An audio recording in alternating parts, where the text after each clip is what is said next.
get it done. Baltimore Orioles baseball. Line drive, base hit right field. Mullins around third base. The throw from right field, and it is too late. Orioles take the lead. Santander delivers a two-out RBI single to right. Mullins scores. Baltimore ahead 5-4. Catch all the action right here on Pirate Radio, the voice of the Pirate Nation. Hey Pirate Nation, this is Kyle Gaines from Washington Chrysler Dodge Jeep Ram. Not only will you feature a great selection of pre-owned inventory for sale, but we'll also buy your vehicle even if you don't buy one from us. Drive a little, save a lot. Give us a call and make a short trip to Washington and let us buy your vehicle today. It is totally worth it. We also service all makes and models at our state-of-the-art service department. Washington Chrysler Dodge Jeep Ram between Greenville and Washington, and WashingtonChryslerDodgeJeepRam.com. Remember, drive a little, save a lot. Go Pirates. Join us at Purple Blossom Yoga Studio, Greenville's premier yoga studio, for our wide array of classes, including restorative, power, hot yoga, and more. We even fly into the weekend with our aerial yoga workshops. New to our studio? Check out our special for new yogis. 3 classes for only $30. Check out our website or social media for all the information and up-to-date schedules at Purple Blossom Yoga Studio. Purple Blossom Yoga, where your health and mindset collide and help you transform to a new you. Welcome to US Cellular, where new and current customers choose any phone they want for free. Free? Even the one with 5G and lots of storage? Free. And the one with the latest everything? Free. At US Cellular, any phone you see is free, whether you're a new or current customer. US Cellular, America's locally grown wireless. Terms apply. See uscellular.com for details. We all love using Uber Eats, DoorDash, and grocery pickup. It makes life so much easier. Well, now there is cellular delivery, and the team at Cellular Warehouse has perfected the process. They will deliver your new phone right to your door with all your information loaded on the new phone. And the best thing is there is no charge for this awesome service. And you don't have to waste half the day sitting in a Cellular store. Call Toby Williams today at 252-799-7051 and let his team of experts make your cellular delivery today. Cellular Warehouse, your local U.S. Cellular authorized agent, serving all of Eastern North Carolina.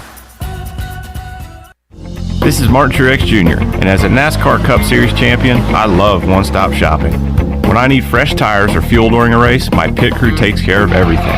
Off the track, I have an Auto Owners independent agent. They handle all my insurance in one place: car, home, life, and business.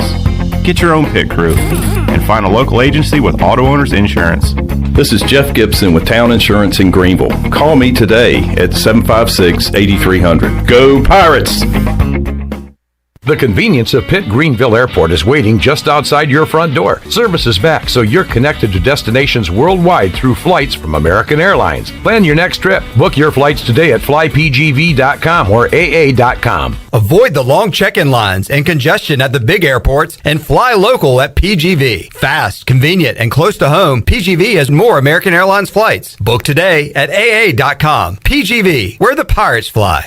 This is Mark Washington with Max Sports Performance at Max Fitness. Our facility has reopened and is following all safety protocols. The best thing you can do to strengthen your immune system is, of course, to work out and exercise on a regular basis. I can assist you as your performance coach. You can also enjoy the benefits of a private facility. Avoid the crowds and work out at Max Fitness. Now is the time to get healthy. Max Fitness, just off Highway 43 in the old Ace Hardware Building behind Speedway in Greenville. Call me, Mark Washington, 902-4877. This is Pirate Radio, WGHB Farmville, 1250 and 92.7 FM Greenville, WDLX Washington, 930 and 104.1 FM Washington. Can you be quiet, please? Thank you. Welcome to Pirate Radio Live. Hi. Hi. Hi. Tabua. Aoub. What about Aoub? Safula. Cool, neat story. Was that supposed to be funny? There's local politics, bud. Don't go over the rules. It'll take forever. Let's just get to the draft. Let's get the pumping. I got a little taco meat on my chest. It's gonna be fun. We in the thick. I mean, everybody gonna be loud. I'm gonna be loud with them. I'm gonna be screaming too. Like, yeah, let's go, let's do this. You ready for this? I am. Now live from the Pirate Radio studios in the heart of the Pirate Nation, here is your host, Clip Brock. Welcome in to a Wednesday edition of Pirate Radio Live. Clip Brock here inside the Pirate Radio studios, coming to you today on Pirate Radio 92.7 FM in Greenville, 104.1. In Washington, we're on 1250, 930, online, pr927fm.com. And you can watch today's show on Facebook Live and on YouTube. Chime in. What do you want to talk about on today's program? You can let us know and be a part of the show on Facebook Live and on YouTube. Make sure you're liking Pirate Radio on Facebook and also subscribing to us on YouTube. Pirate Radio TV, a lot of videos and goodies there for you at all hours of the day and night. All right, coming up on today's show, a lot of guests to get to, including the voice Jeff Charles. We'll check in with Jeff, talk about some things going on in the sports world, including the latest on college athletics, conference realignment, all that jazz, coming up in about 20 minutes or so with Jeff Charles. Our old friend Wager McGhee will drop by in hour number one as we'll look ahead to college football. We'll talk some British Open. Harold Varner III getting ready for the Open beginning on Thursday in a really star-studded group along with Jordan Spieth and John Rahm. See if Wager's got any golf picks for us, and a lot of football talk coming up with Wager McGhee at the end of hour one and on into hour two. At around 4:30, we'll talk to Patrick Mason from the Daily Reflector. He'll join us in the Pirate Radio studios to talk baseball and more. And at 5 o'clock, our old buddy Corey Gloor will not only join us on the show, he'll be live in the Pirate Radio studios. He is in town, the Tulane play-by-play voice, so we'll continue on our ECU opponent previews and talk Tulane and also catch up with our old buddy Corey Gloor. So looking forward to that coming up in the 5 o'clock hour. Also earlier today, the Myers Park Little League All-Star team came by the studio and all said their name and their favorite baseball player. So we'll hear that coming up later on in today's show as well. A little field trip to Pirate Radio. So it was cool to hang out with those guys for a little while. Got all that and more. Got Shirley Rhodes here, CJ Schaefer, Chandler Honeycutt will be here a little later on in today's program. And I am Cliff Brock. To catch you up on what's going on today in the world of sports on the Buccaneer Music Hall presented by Da Buck. The Buck. Thanks, CJ, for filling in for Chandler there. The Braves are getting their ass kicked by the Mets right now. 7-1, that score in the eighth inning. Kenley Jansen returning to the Braves bullpen. He's getting his first action in a while after being out. Right now, the Twins and Brewers are tied at 1 in the sixth inning. Tigers lead the Royals 1-0 in the fourth. Igo went to D.C. to see his Mariners take on the Nationals today. And it is a doubleheader going on in Washington, and Seattle wins game 1, 6-4. So we'll talk to a happy Igo coming up on Thursday's edition of Pirate Radio Live as we preview the ECU offensive line and tight ends. So that's coming up on Thursday. Igo checking out some live baseball today. Those are the games going on as we speak. Diamondbacks and Giants will get underway later on this hour. We'll keep you up to date on all the baseball scores right here on Pirate Radio Live. Oh, wow, we got a firing in Major League Baseball. We'll talk about this one later on with Patrick Mason when we look around MLB. But Charlie Montoyo has been fired by the Blue Jays. So the Blue Jays in the playoff mix, but maybe not playing up to the standards we thought they would going into this year with all those young stars. They're 46-42, 4 games over 500. Bad news is they're in the Yankees division, so they're 15.5 back in the AL East. But they are 2-8 in their last 10, struggling right now, and they have fired their manager. So there you go. There's some news there. All right, Shirley, what's up? Nothing much. Just I was actually looking at the box score because the Bowie Bay Sox played the Akron Rubber Ducks today in minor league baseball. Of course, Connor Norby playing for Bowie right now in the Orioles farm system. Norbs went 1 for 4 today as the Bay Sox beat the Rubber Ducks. Do we have a Rubber Duck? We do. That would be Gavin Williams. Okay. He did not pitch today. He did not start. He is usually, let's see, today is what, Wednesday? Yeah. He's usually either a Thursday or Friday starter, depending on their schedule. So he may be slated to start tomorrow, but he did not pitch today. But Bowie did get the win, and Norb's got a couple of hits. And we've been talking about this mostly on our social media, but we talked a lot about Alec Burleson and the tear that he's been on in AAA ball for the Memphis Redbirds. As a matter of fact, he got 2 hits last night. He went 2 for 4 as Memphis beat Nashville 2-1 last night. Those 2 hits give him 100 hits on the season, and he's the only AAA player to do so this year. He is so, and I'm not just saying this because he's a Pirate and everything, but he's legitimately like minor league player of the year award caliber. Oh, right there's now. no question about it. And there is an award for that, and I've got a list of names that I'll go over in a moment. But he's played that well so far. Yeah, and the problem is with the Cardinals, and it's a little bit of an issue. They've got a couple of outfielders that are hurt, but the Cardinals don't think that Burley can play center field. Now, he has played outfield, but it's mostly been in the left field. Once in a while he'll play right field, but most of the time he's in left field or he's in the designated hitter spot. Right now they're solid in those positions, which means that Alec is kind of stuck in no man's land because he's killing it in AAA, but he can't move up because of the way the situation is for the Cardinals.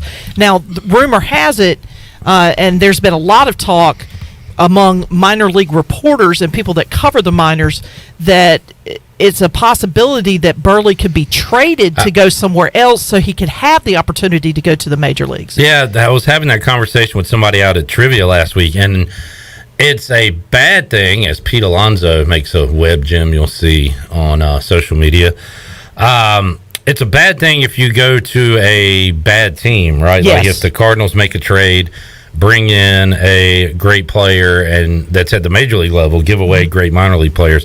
It could be a good thing for him because he could get paid. He could start his major league clock and get called up by a bad team, get some ABs.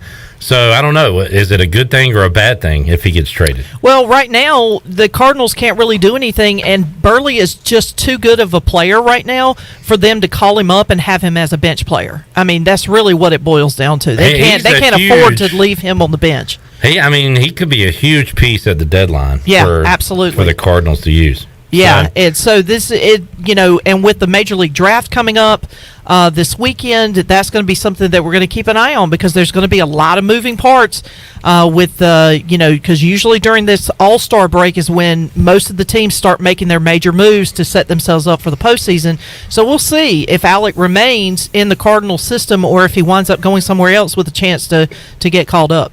All right, let's do this real quick. It is trivia night at AJ, so I've got the trivia juices flowing. There is a history of if you are named the minor league player of the year, minor league baseball player of the year, you're going to be a pretty darn good Major League Baseball player. So I'm going to give you the year and the organization, and you tell me who was the minor league player of the year. Oh, boy. And I'm going to go starting furthest to most recent. So, Shirley, you might be better at these old ones here. 1983, New York Mets. Who was the minor league player of the year? Think 80s Mets, and it's got to be one of two guys.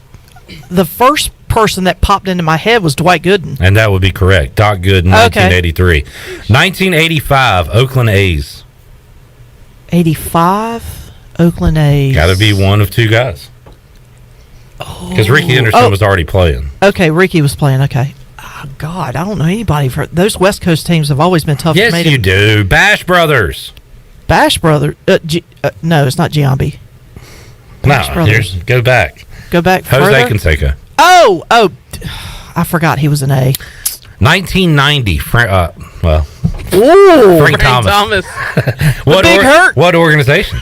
White Sox. That is correct. This guy was good in the 90s, Shirley. His last name is a fish.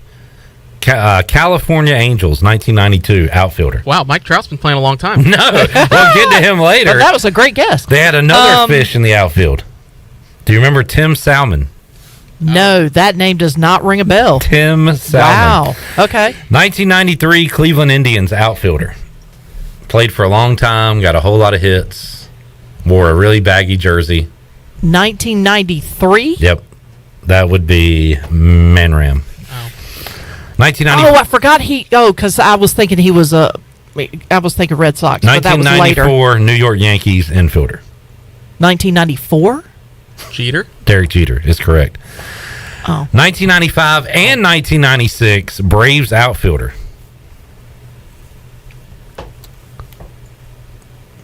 You guys are really Was it McGriff?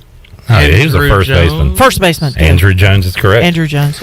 Let's see. You got Paul Konerko in there. See, Josh I remember Beckett. a lot of baseball players. It's just sometimes their positions mess me up. 2003 Twins. 2003. And he already has his number retired by the Twins. Is he a catcher? Yes. Mauer? Joe Mauer is correct. Let's see. Outfielder for the Braves in 2009. I got to remember who's the damn outfielder for the Braves. Still playing, I believe, for the Cubs. Outfielder. Was supposed to be the next big thing. Has been a really good player, just hasn't lived up to the Hall of Fame hype. Jason Hayward. Oh. 2011 outfielder for the Los Angeles Angels of Anaheim. There's Trout. There's Mike Trout. There's Mike Trout. How about CJ 2013 Minnesota Twins outfielder? Finally putting it together. Staying healthy. Good player. I don't think I have this one. Byron Buxton. I would have never guessed that. First All-Star team. Cubs infielder 2014. MVP. See.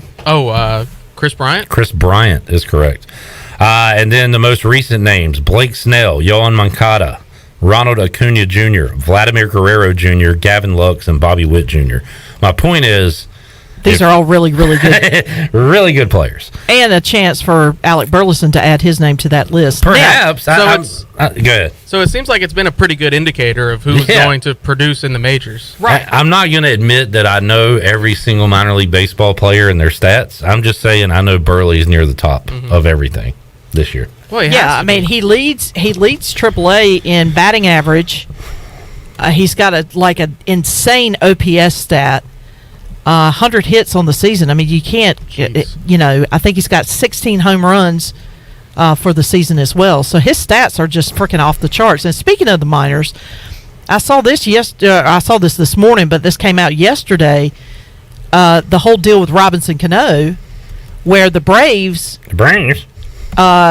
purchased his minor league contract for $1. $1, Bob. $1 from the Padres, and then they added him to the roster. I don't know if he played last night, but he was He's played all 3 games of this series. Oh, okay, so he's already played. Yeah. But the funny thing is he's playing against his former team, the Mets, who still, by the way, is paying his $24 million salary. They gave him a ridiculous contract, and it was like a $45 million contract to start with. They finally bit the bullet. I mean, the Braves had him because Ozzie Albies is out. Yeah. They could use a second baseman. So I just found it interesting that, with all these millions of dollars that are being thrown around in contracts and whatnot in Major League Baseball, that they go with a guy like Robinson Cano for $1. We will figure out what this is all about. As we were talking about that, and I said Ozzie Albies, I noticed Ozzie was trending on Twitter. Apparently, there is a spat between Ozzie Guillen and Tony La Russa. So we'll a little Saucy Sports White Sox edition coming up with Patrick Mason coming up later on in the show, because I don't know what's going on with his White Sox right now. But Ozzie Guillen not afraid to talk and talk junk, so I'm sure it's funny.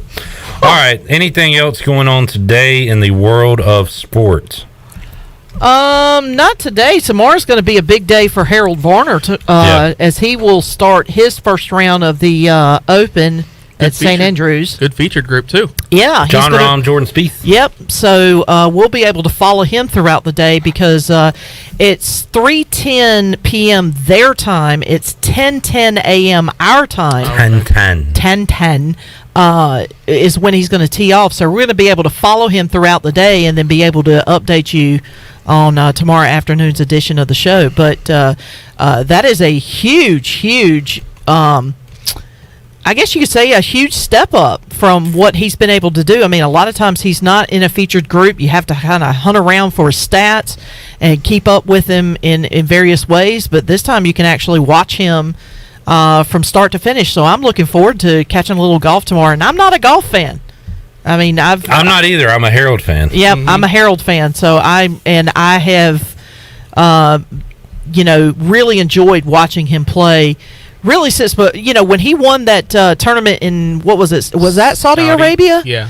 on that insane shot. Since then, he has played some really, really good golf, and it's been fun to watch him. Yeah. All right, Matt Olson hits a solo dinger, but it's Mets 7, Braves 2 as they play in the 9th inning. We'll keep you up to date on the scores. Right now, we'll take a timeout, come back, and visit with the voice, Jeff Charles. He joins us on the Pirate Radio Live line when we return on Pirate Radio Live here on a Wednesday. Back with you after this.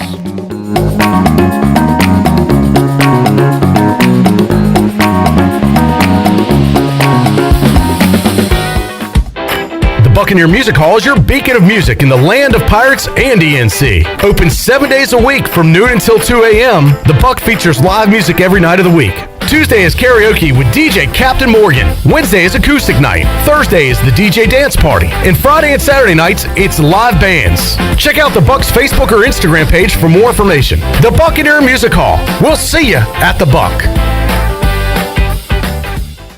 So, how does short points work? Well, at Jersey Mike's, 6 regular number 13s plus 3 giant number 7s equals a free regular number 13. So, Pepsi and Lay's now earn more points towards free subs. That adds up. Exactly. Download the Jersey Mike's app and earn rewards towards free subs with every sub, Pepsi, and Lay's you purchase. So, how does short points work? Well, at Jersey Mike's, 6 regular number 13s plus 3 giant number 7s equals a free regular number 13. So, Pepsi and Lay's now earn more points towards free subs. That adds up. Exactly. Download the Jersey Mike's app and earn rewards towards free subs with every sub, Pepsi, and Lay's you purchase. America's favorite light beer, Bud Light, is also the official beer of the ECU Pirates. When planning your fun times at the pool, river, beach, or backyard grilling, be sure to pick up some Bud Light at your favorite retailer. Bud Light carefully brews their beer to be perfect for anywhere there is fun, because when there's fun, Bud Light is there. Have fun this summer, Pirate Nation, and always stay in the game and drink responsibly. Bud Light, the official beer of the ECU Pirates, and proudly distributed by Carolina Eagle Distributing since 1989. Everybody wants to get fit and get in shape. You don't have to do it alone. At Kinetic, we have certified personal trainers that will work with you on your customized workout plan to help you reach the fitness goals you always wanted. Choose either to work one-on-one or with a partner, or quickly burn more calories in our high-intensity fat-burning bootcamp classes while having fun with others at the same time. No matter your fitness level, we can help you get the results you want. Sign up today at kptonline.com. While you're sleeping, our whole hogs are slow cooking over wood to create that bite that Eastern North Carolina is known for. I'm Sam Jones, and for more than 3 generations, my folks have been the torchbearers for what whole hog barbecue is supposed to be. At Sam Jones, you'll find plenty of smoke, but no mirrors. Everything, and I mean everything, is made fresh daily, including our sides, sweets, and sauces. Come on over and see us at Sam Jones Barbecue, and I bet you'll be able to taste our passion in just one bite. Sam Jones Barbecue, Fire Tower Road. The Wood Ducks are at home this upcoming week versus the Fireflies, July 12th through July 17th. The Wood Ducks will be playing as the Avocado Luchadors, and on Friday, the first 1,000 fans will receive an Avocado Luchadors hat sponsored by MedSource Pharmacy and the UPS store. Saturday will be an Avocado Luchadors jersey giveaway to the first 1,000 fans sponsored by Lenore Community College. Go online to get your tickets in advance at woodducksbaseball.com or at the box office the day of the game. Hope to see you there. Go Woodies! This isn't your regular cola, so this isn't your regular cola ad. No beach parties or family barbecues here, just Nitro Pepsi, the first cola ever infused with nitrogen. So forget everything you thought you knew about soda, because that nitrogen gives us a whole new experience. Think an infusion of smaller bubbles for a cola that's got a lighter, smoother texture. And don't get me started on the pour. You don't pour this like any other cola. We're talking turn the can completely upside down and watch as those bubbles cascade into the glass to create a frothy, luxurious foam topping. Can your cola do that? I didn't think so. Unless you've got your own Nitro Pepsi, in which case cheers to your great taste. Because you already know that the only thing better than the pour is the unapologetic cola taste. What else is there to say? From the creamy foam to the smooth texture to its unbelievably delicious flavor, this is cola like you've never had it before. Time to bring your taste buds to the next frontier. New Nitro Pepsi. Smooth, creamy, delicious. Hi, this is Brian Meador from East Carolina Athletics. You're listening to Pirate Radio, the voice of the Pirate Nation.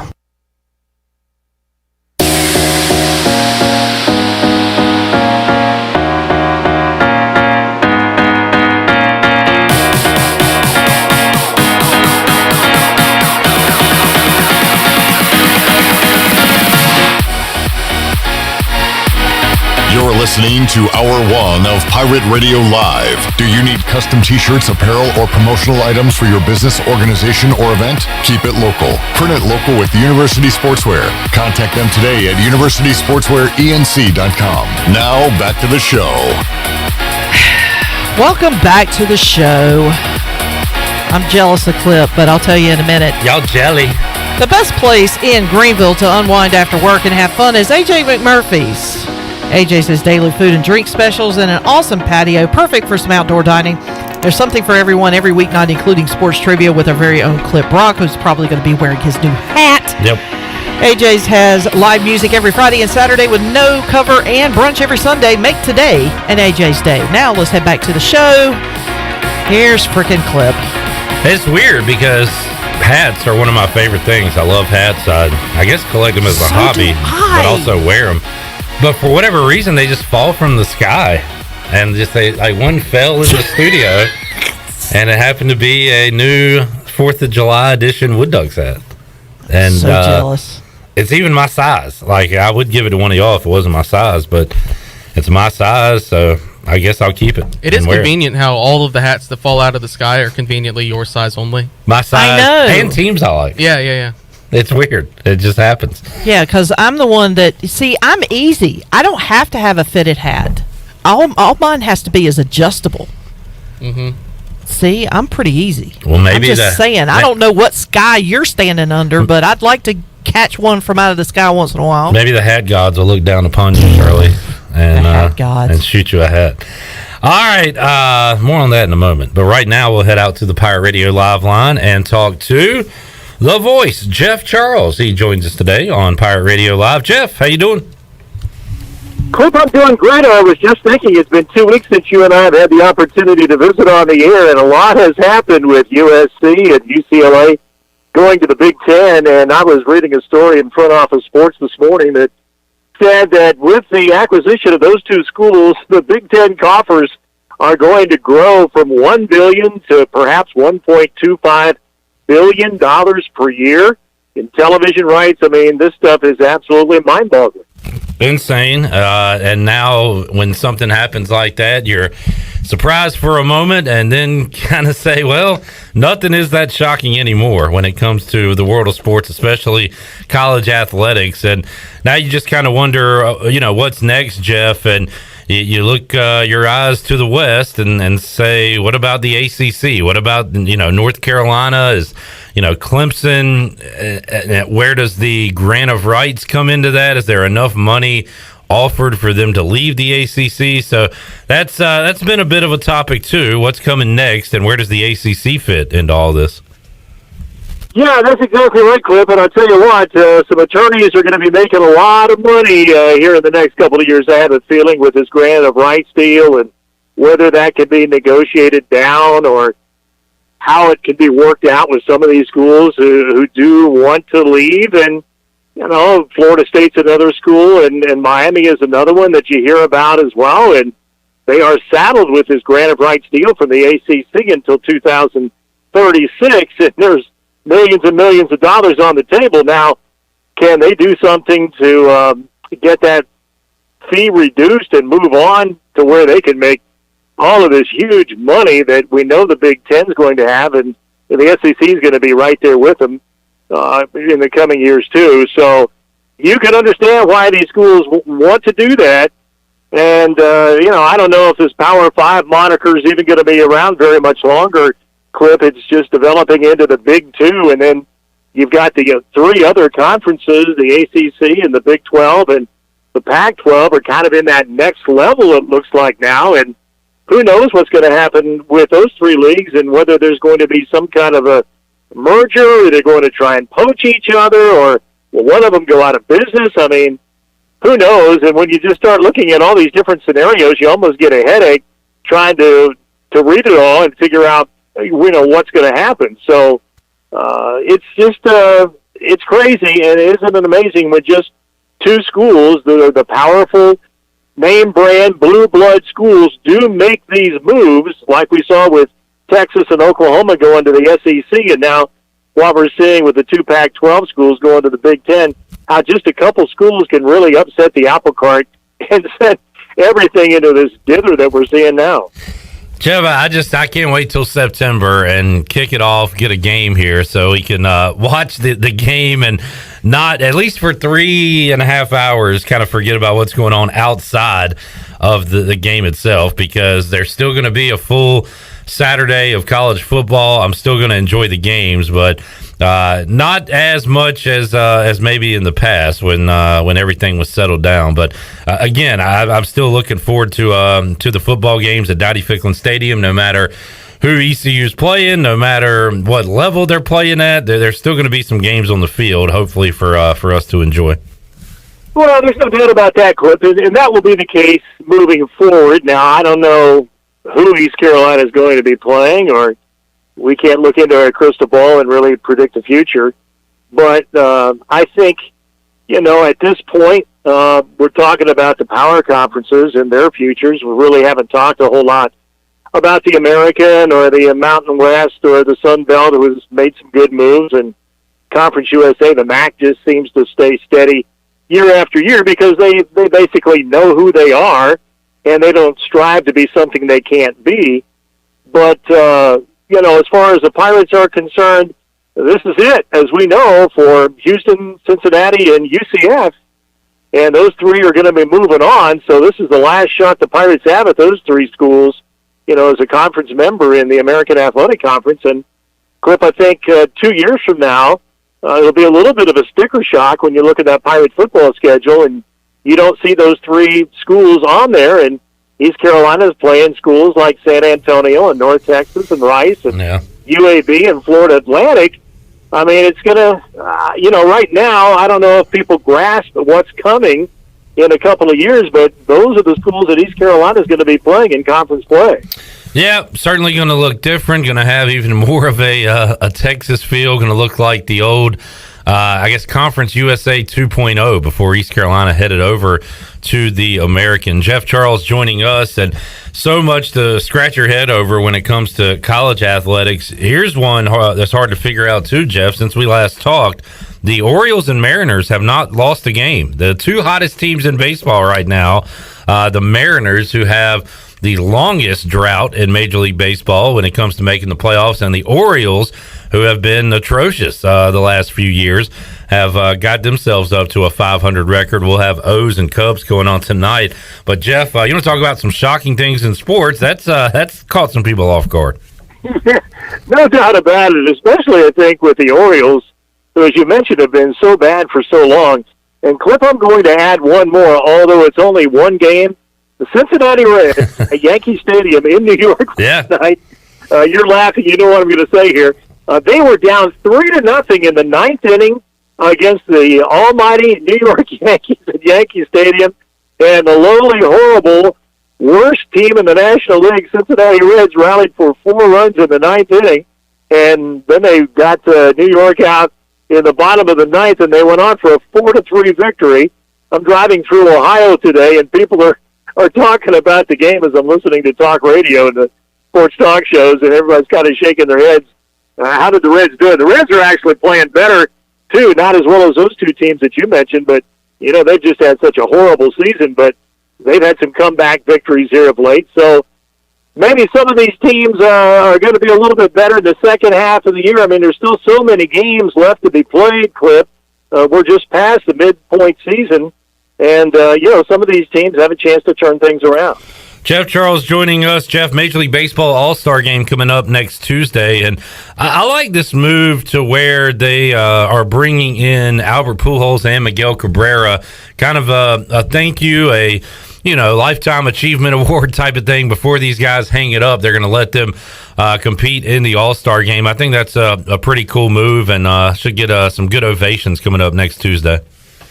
Oh, I think so, and I watch the Tigers on a daily basis, Clip, and Miguel Cabrera does not hit for much power at all anymore. He has 3 home runs this year, but I tell you, he is an absolute magician with the bat. There's no reason why he shouldn't be mentioned as one of the best hitters of all time. I am amazed. He's 39 years old. He just doesn't turn on the fastball very much anymore, but boy, there are runners on base, and he almost always finds a way to drive them in. And oftentimes he just slaps the ball now to right field or up the middle. And he just does not panic. He waits for his pitch and he fouls off good pitches, and then he gets one that he can drive. And he's been really amazing. And then Pujols has had a tremendous career, and we talk about Albert Pujols being one of the all-time great hitters as well. And he had that stretch with the St. Louis Cardinals earlier in his career where he was just the best hitter in the National League for a while. So yeah, I agree, Clip. I think it's a great move for baseball to bring those guys back. As we talk about All-Star games, Clip, I attended last night the Great Lakes Summer Collegiate League All-Star game in suburban Cincinnati, and it was a packed house. It was an amazing atmosphere in a beautiful little stadium, and they had 20 food trucks there last night, and people could come into the game. They could buy a $15 ticket for the game, and then all the food was free with a $15 ticket. And I'm telling you what, they were lined up by the dozens at all of these vehicles. And then they had the inflatables out there for the kids, and it was like one big picnic all-star baseball game. It was a lot of fun to go to last night. That's a great idea. Sounds very very old school there. That's pretty cool. Jeff Charles joining us here on the Pirate Radio Live Line. We'll wrap it up with this, Jeff. I know you'll be glad to see this. So Stephen Igo and I are previewing ECU's position groups, and we talked running backs a few weeks ago, and we asked everybody out there listening their favorites, and Leonard Henry's name came up quite a bit. You have advocated Leonard Henry for the ECU Hall of Fame for years and years and years now, and had him on from the booth and everything. And then Stephen Igo actually wrote an article about that, I think last week, that it's long past due to have Leonard Henry in the Hall of Fame. So we're getting more on board with you, Jeff. We're going to get this done before too long, but I know that probably put a smile on your face that other people are advocating for Leonard Henry to get in that ECU Hall of Fame. And because he's so deserving, Clip, I mean, he should have been in there years ago. And, every day that goes by, he should be in there. And we had the same situation with Junior Smith, and we kind of had to get up on our soapbox for Junior and finally got him in. Now, why it took so long for Junior Smith to get in, I'll never know, because he was the all-time leading rusher and is in ECU Pirate football history. But the important thing is he's in, and the important thing is that someday Leonard is going to be in. Hopefully this year. It's really interesting you mentioned that, Clip, because Leonard called me last week after Stephen Igo had that story, and he just wanted to touch base and just, say, hey, I want to get in here so bad, And I said, well, Leonard, you deserve it. I mean, we're really not having to, we're not doing anything that is not the right thing to do. And I told him, I said, this is just the right thing. I mean, you should be in the ECU Hall of Fame, and I don't understand why you're not. But the important thing is the word's getting out now, and hopefully Leonard will get in the Hall of Fame sooner rather than later. No doubt. Jeff Charles joining us on the Pirate Radio Live Line. Jeff, always enjoy the sports talk with you. We'll do it again next week. Have a great rest of your week, and we'll talk again soon with you. Sounds great, Clip. Always great to visit with you and our Pirate Radio listeners. Have a great day. Thank you, Jeff. Jeff Charles joining us today on Pirate Radio Live. We'll take a time out, come back when we return. Wager McGhee joins us. Got the Open coming up on Thursday. Football coming up in a couple months. We'll talk about that. College, pro. Look at some odds and go over some teams and have a good football discussion with Wager McGhee when we return on this Wednesday edition of Pirate Radio Live. Back with you after this.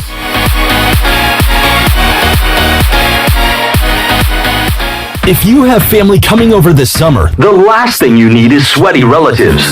Guarantee your air conditioning system is ready to keep everybody cool. Call Delcor. Buy a new train system and make no payments until 2023. It's hard to stop a train. With inflation and high gas prices, you don't need another payment. So buy this month and make no payments until 2023. Go to DelcorInc.com or call 252-321-8868. Delcor, the service professionals. Country Mart has been locally owned and operated for over 40 years and is your premier country store serving the best cheese biscuits and country food around. Country Mart is open every day and has 2 locations in Bethel on Highway 11 and in Stokes on Highway 903. Both Country Mart locations are top-of-the-line fuel stations serving Shell gas, including 93 ethanol-free high-octane gas, which is the best for all you boat owners. Country Mart, fueling you up with great food in your engines with great gasoline. Go Pirates! Do you need custom t-shirts, apparel, or promotional items for your business, organization, or event? Keep it local. Print it local with University Sportswear. UniversitySportswearENC.com is your one-stop shop for all promotional products for your business. With over 1 million items to shop from, UniversitySportswearENC.com offers high-quality products at prices to fit any budget. Visit UniversitySportswearENC.com for contact information and to get shopping. UniversitySportswearENC.com, the official sportswear provider of Pirate Radio. You've worked hard to make your business successful, and that's why it's really important to always have a bank in your corner when you need them. This is former ECU baseball player Ashley Capps from First Bank, and our experienced team of local bankers includes Lee Watson, Bonner Latham, Chris Richards, Josh Hooten, and Heath Nisbet. To get the business services that are right for your business today, come and see someone on our team at First Bank on Arlington Boulevard here in Greenville. First Bank, together with our customers, we're creating a world where individuals and communities thrive. Member FDIC, Equal Housing Lender. At Jimmy John's, we don't make sandwiches. We make the sandwich of sandwiches. We use fresh veggies because we don't hate salads. We just feel bad for them. We make our sandwiches exactly how you want because you're the one who's eating it. And we bake bread all day, every day because stale bread isn't bread. It's croutons. Sandwich history is written by the victors. Good thing we have legible handwriting. Jimmy John's, the sandwich of sandwiches. Order pickup or delivery on the app. Although innovative new resources such as digital media and social networks have grown in popularity, smart marketers recognize that printing is a mainstay. We live in an age of computer hacking, scams, and fly-by-night businesses, so it's reassuring to consumers when they receive printed marketing pieces. It exemplifies business confidence and conveys a high level of commitment. It also fosters trust, which leads to engagement and ultimately brand loyalty. When you're ready to grow your business, come to PIP, where business goes to grow. Welcome to US Cellular, where new and current customers choose any phone they want for free. Free? Even the one with 5G and lots of storage? Free. And the one with the latest everything? Free. At US Cellular, any phone you see is free, whether you're a new or current customer. US Cellular, America's locally grown wireless. Terms apply. See uscellular.com for details. This is Brandon Tate, owner and operator of Atlantic Wireless, an authorized agent for US Cellular since 1997. Visit atlanticwireless.com to find the store near you. We go beyond the call. Wings Over delivers. Wings Over delivers. Wings Over delivers. If you're looking for wings to be delivered to your home, Wings Over Greenville has you covered with no third party needed. Wings Over Greenville has its own in-house delivery service. Be sure to try the all-new tender sandwiches by ordering ahead on the Wings Over mobile app. Open till 3 a.m. on Friday and Saturday, Wings Over has everything to cure those late night munchies. Give them a call at 758-9464. Wings Over Greenville. They deliver. This is ECU head baseball coach Cliff Godwin, and you're listening to Pirate Radio, the voice of the Pirate Nation.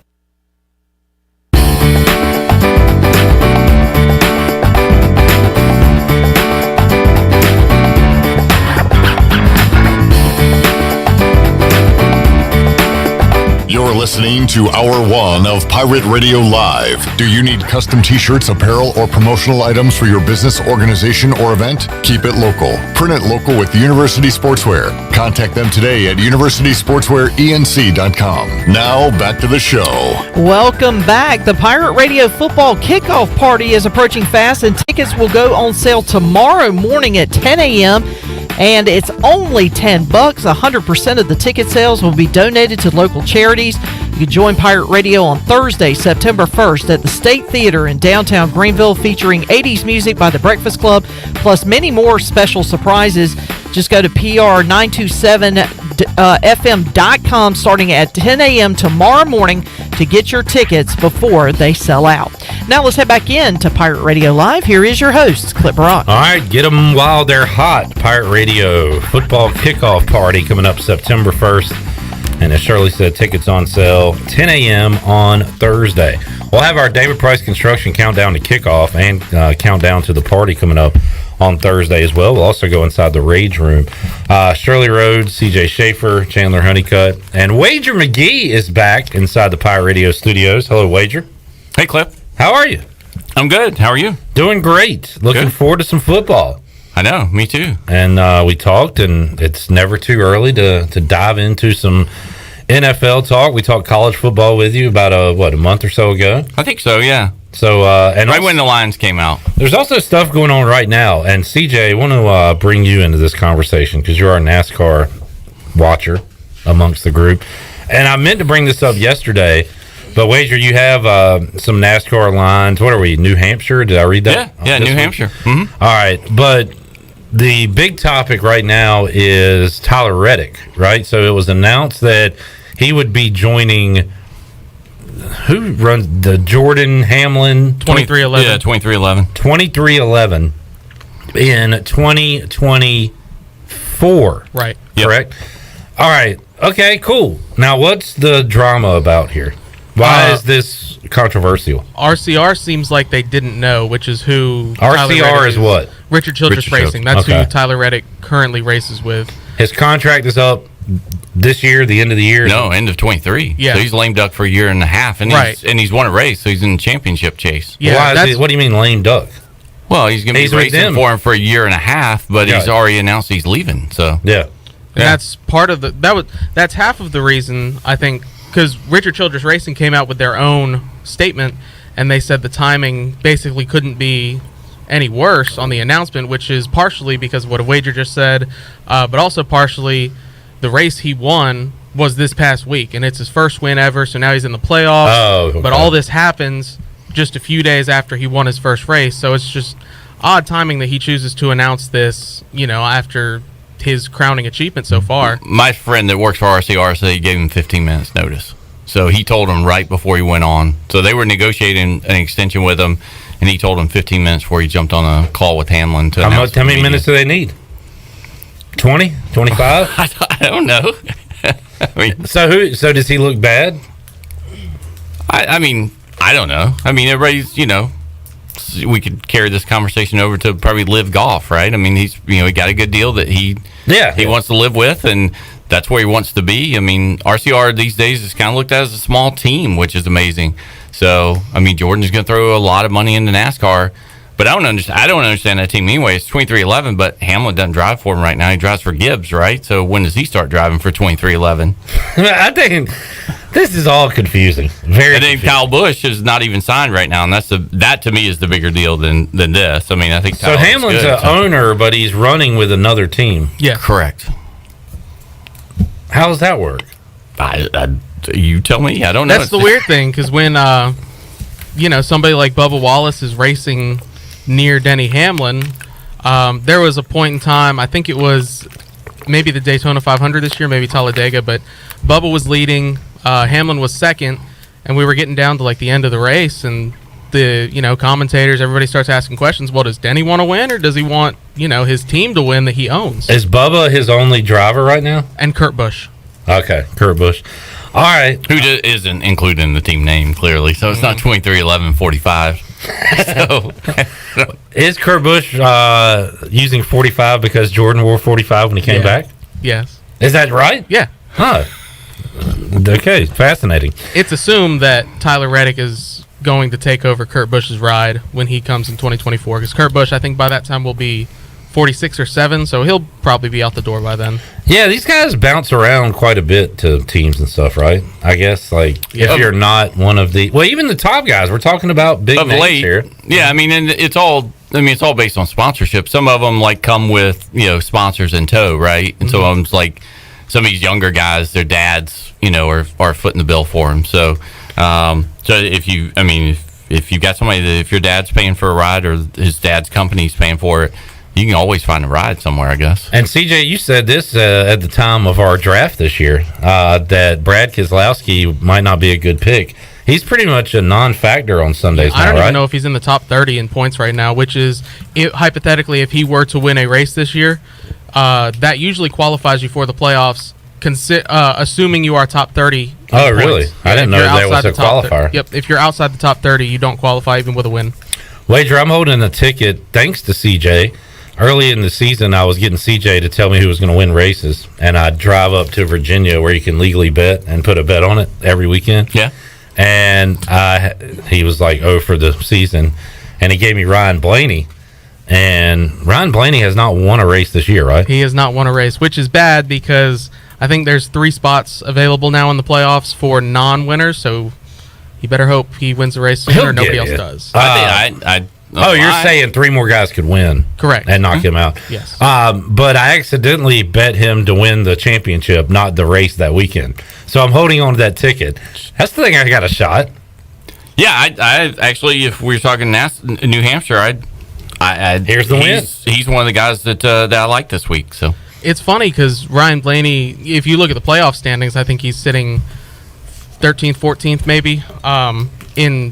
If the wins didn't matter, if there was not a playoff standings, he has the second most points accumulated on the year. So he's racing well. He's in the mix. Okay, he's 14th. A lot of people look at New Hampshire and Richmond being similar tracks, and there he led. That's why I looked at him. He led a race high, like 128 laps. Started first on the pole, qualified there. He finished 7th, but he's been running well. So I mean, he's got a 5th and 11th on the course, 3rd, 6th, 4th. So for the last 5, he's been in the mix, and he was top 5 at New Hampshire last year in the old cars, not the next gen cars. So, and he ran really well in Richmond and also at Phoenix, which is kind of a version of the oval that they're going to run this week. So, yeah, I like the 12. Who are your other picks for this weekend? I think the 24, who was strong last week until he got crashed. I thought the 8 and the 24 probably were the best cars until they kind of got run off the track there. But I like he's kind of had some bad luck of late.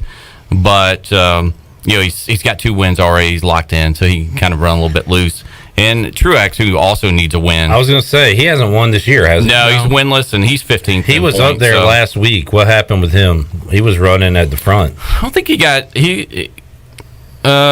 don't know what he did last week, but he was still running at the end of it. But. Yeah, I want to say he was one of the guys that was caught up in something but came back into the race. All right. So those are the picks for this weekend? He ran well at Richmond, too, led 80 laps. Yeah, I think so, but all that will probably get blown out because 9 will just run around there and win. So, stupid 9.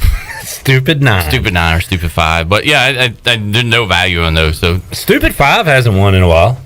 Last year he won everything, right? And this year he's at least letting other guys win. Yeah, it's a little. I mean, I think it's the cars, right? And they've mixed in a whole lot more, road courses this year so far. It seems like as well, and new tracks that guys are unfamiliar with. But I mean, he's locked in the playoffs. At the end of it, he'll be there. But the way that they've done that race, I mean, if you get there, that's why Tyler Reddick was interesting because there's a road course or 2 in there, and then RCR always runs well at like Daytona and Talladega and places like that, and Atlanta seems to be that sort of track now since repaving got done. Is it Larson that can't win on a super speedway? Is that his thing, or am I mixing that up?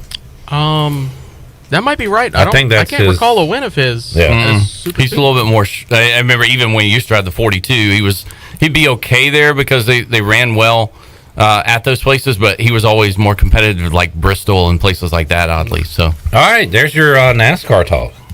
That's good, guys. Look at that. Good stuff. Yeah. Let's talk Open. Yeah. Harold Varner III. You betting on him? No. Why not? Well, I looked and waited until as late I could to get a weather update, right? So, because, if there's no weather at all, St. Andrews is pretty gettable if you look at the history of it. The last 3 winners have shot 15 under, 16 under, 19 under. So there's not a lot protecting it if you don't get bad weather. It looks like at least the first 2 days, the only bad weather is Friday morning. A little bit of rain and a little bit of wind.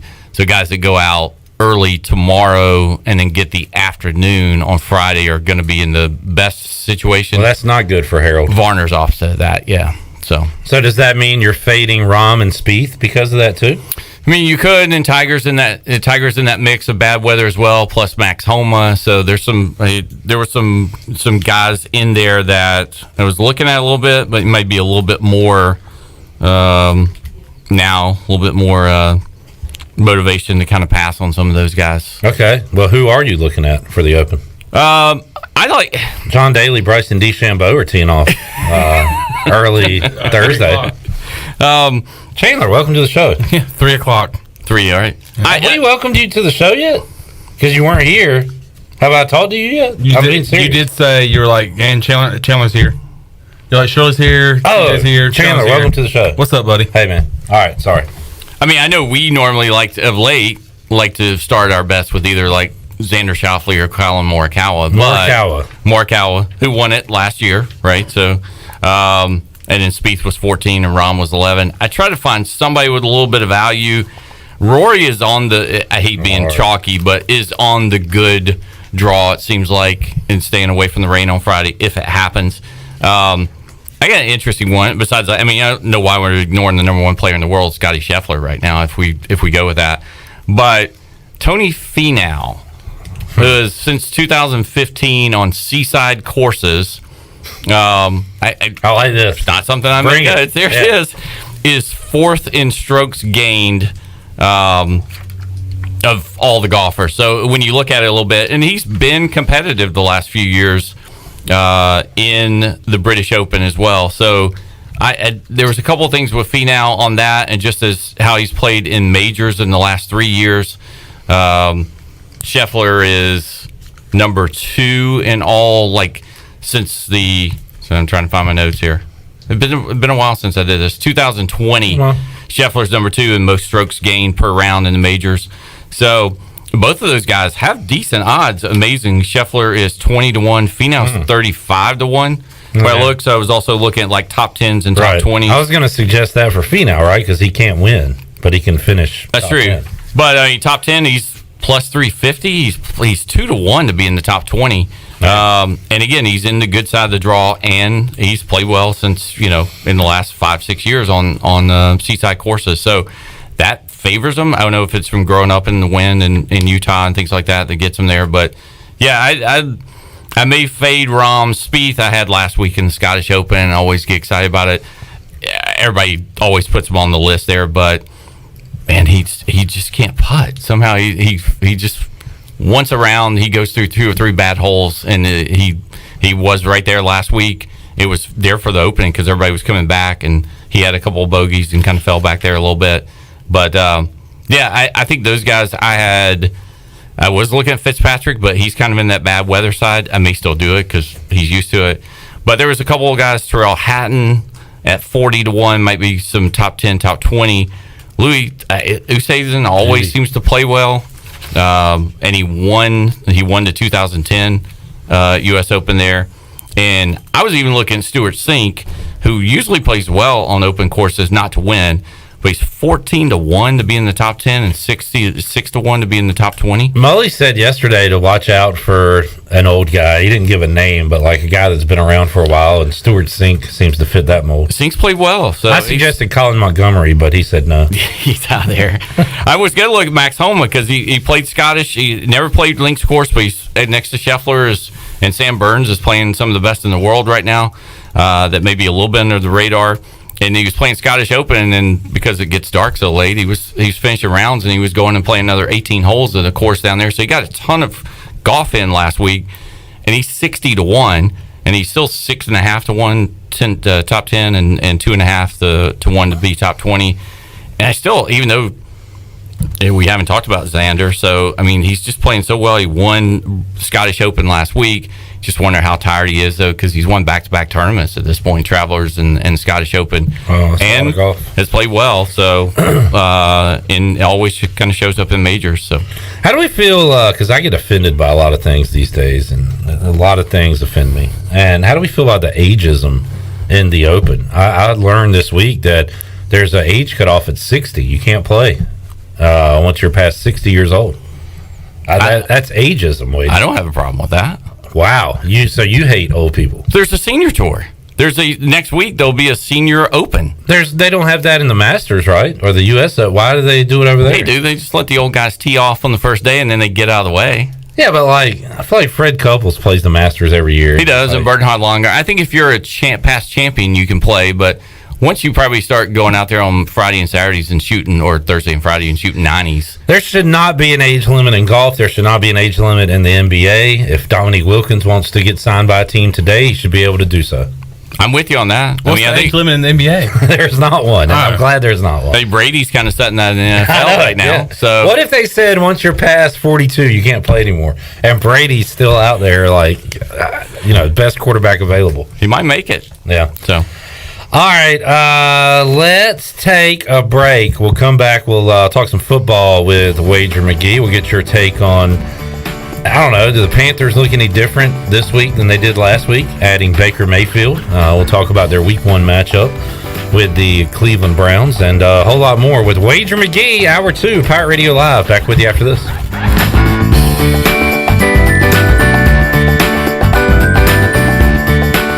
Hey Pirate fans, Derek Pizzeni from Carolina Wealth Management. Are you a fiduciary? That's a question every investor should ask their advisor. A fiduciary is an individual who acts in the best interest of a particular person or beneficiary. Is your advisor a fiduciary? You should know it's your money. At Carolina Wealth Management, we do things differently from other investment firms. To learn more about the benefits of working with a fiduciary advisor, visit mycarolinawealth.com. That's mycarolinawealth.com. Hi, this is Holt Nailers, quarterback for the Pirates. Join me for my first ever Holt Nailers Youth Football Camp on Saturday, July 23rd at D.H. Conley High School. Open to ages 7 to 15, we will work on football fundamentals, skill development, and we've got a few other surprises for all of our campers. Our staff will feature current and former college players, as well as other area high school and middle school coaches. Join me for my first ever Holt Nailers Youth Football Camp, Saturday, July 23rd. Registration is limited, so go now to holtnailers.com to sign up. Go Pirates.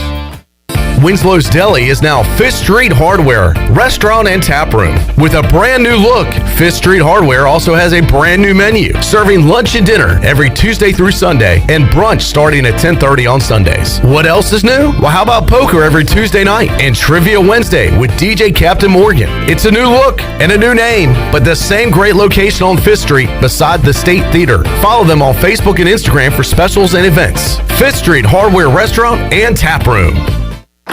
Welcome to U.S. Cellular, where new and current customers choose any phone they want for free. Free? Even the one with 5G and lots of storage? Free. And the one with the latest everything? Free. At U.S. Cellular, any phone you see is free, whether you're a new or current customer. U.S. Cellular, America's locally grown wireless. Terms apply. See uscellular.com for details.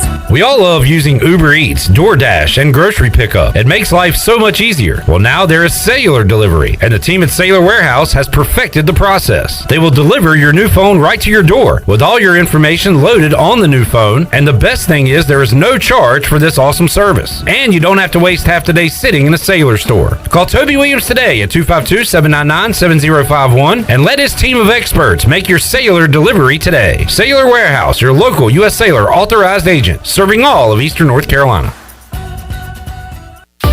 Hey Pirates, this is Holt Nailers. A big part of my success on the field is what I eat at home. To keep my body filled up, I order meals off a Clean Eats meal plan. I choose the meals I want from 6 different meals offered each week, and I pick them up on Sunday or Monday at the cafe on Red Banks Road. Each meal is packed with the perfect mix of healthy proteins, carbs, and veggies to keep my engine running at full speed. Go to cleaneats.com, click on meal plans, or stop by the cafe and get all the info. Clean Eats and the Pirates, a winning combination. Before anyone walks into your business, the outside is what they see. Make sure your first impression is a good impression with the right curb appeal. Hi, this is Daniel Andrews from Dan Andrews Lawn Service. We specialize in making your business look great. Let us handle all your professional landscaping needs. We do it all so you don't ever have to worry. Residential services are also available. Call us today at 717-8006 and we'll come out and give you a free quote. Taking care of your landscaping needs is all we do, and we've been doing it for over 20 years. You can trust our reliable team at Dan Andrews Lawn Service, covering all of Eastern North Carolina. Great food, great atmosphere, and great service is Ottavola Market Cafe. Ottavola is simply a restaurant that focuses on that, being a great restaurant. There's something for everyone at Ottavola. The menu offers a variety of great choices like pastas, pizzas, sandwiches, soups, salads, and seasonal rotating selections. Lunch or dinner, Ottavola is always the right call. Call ahead and get Ottavola to go, or stop by the bar for a drink with friends. It's simple. Come and eat at Ottavola Market Cafe, Red Banks Road next to Food Lion, and OttavolaMarket.com. Ottavola, Pirates supporting pirates. This is Pirate Radio, WGHB Farmville, 1250 and 92.7 FM Greenville, WDLX Washington, 930 and 104.1 FM Washington.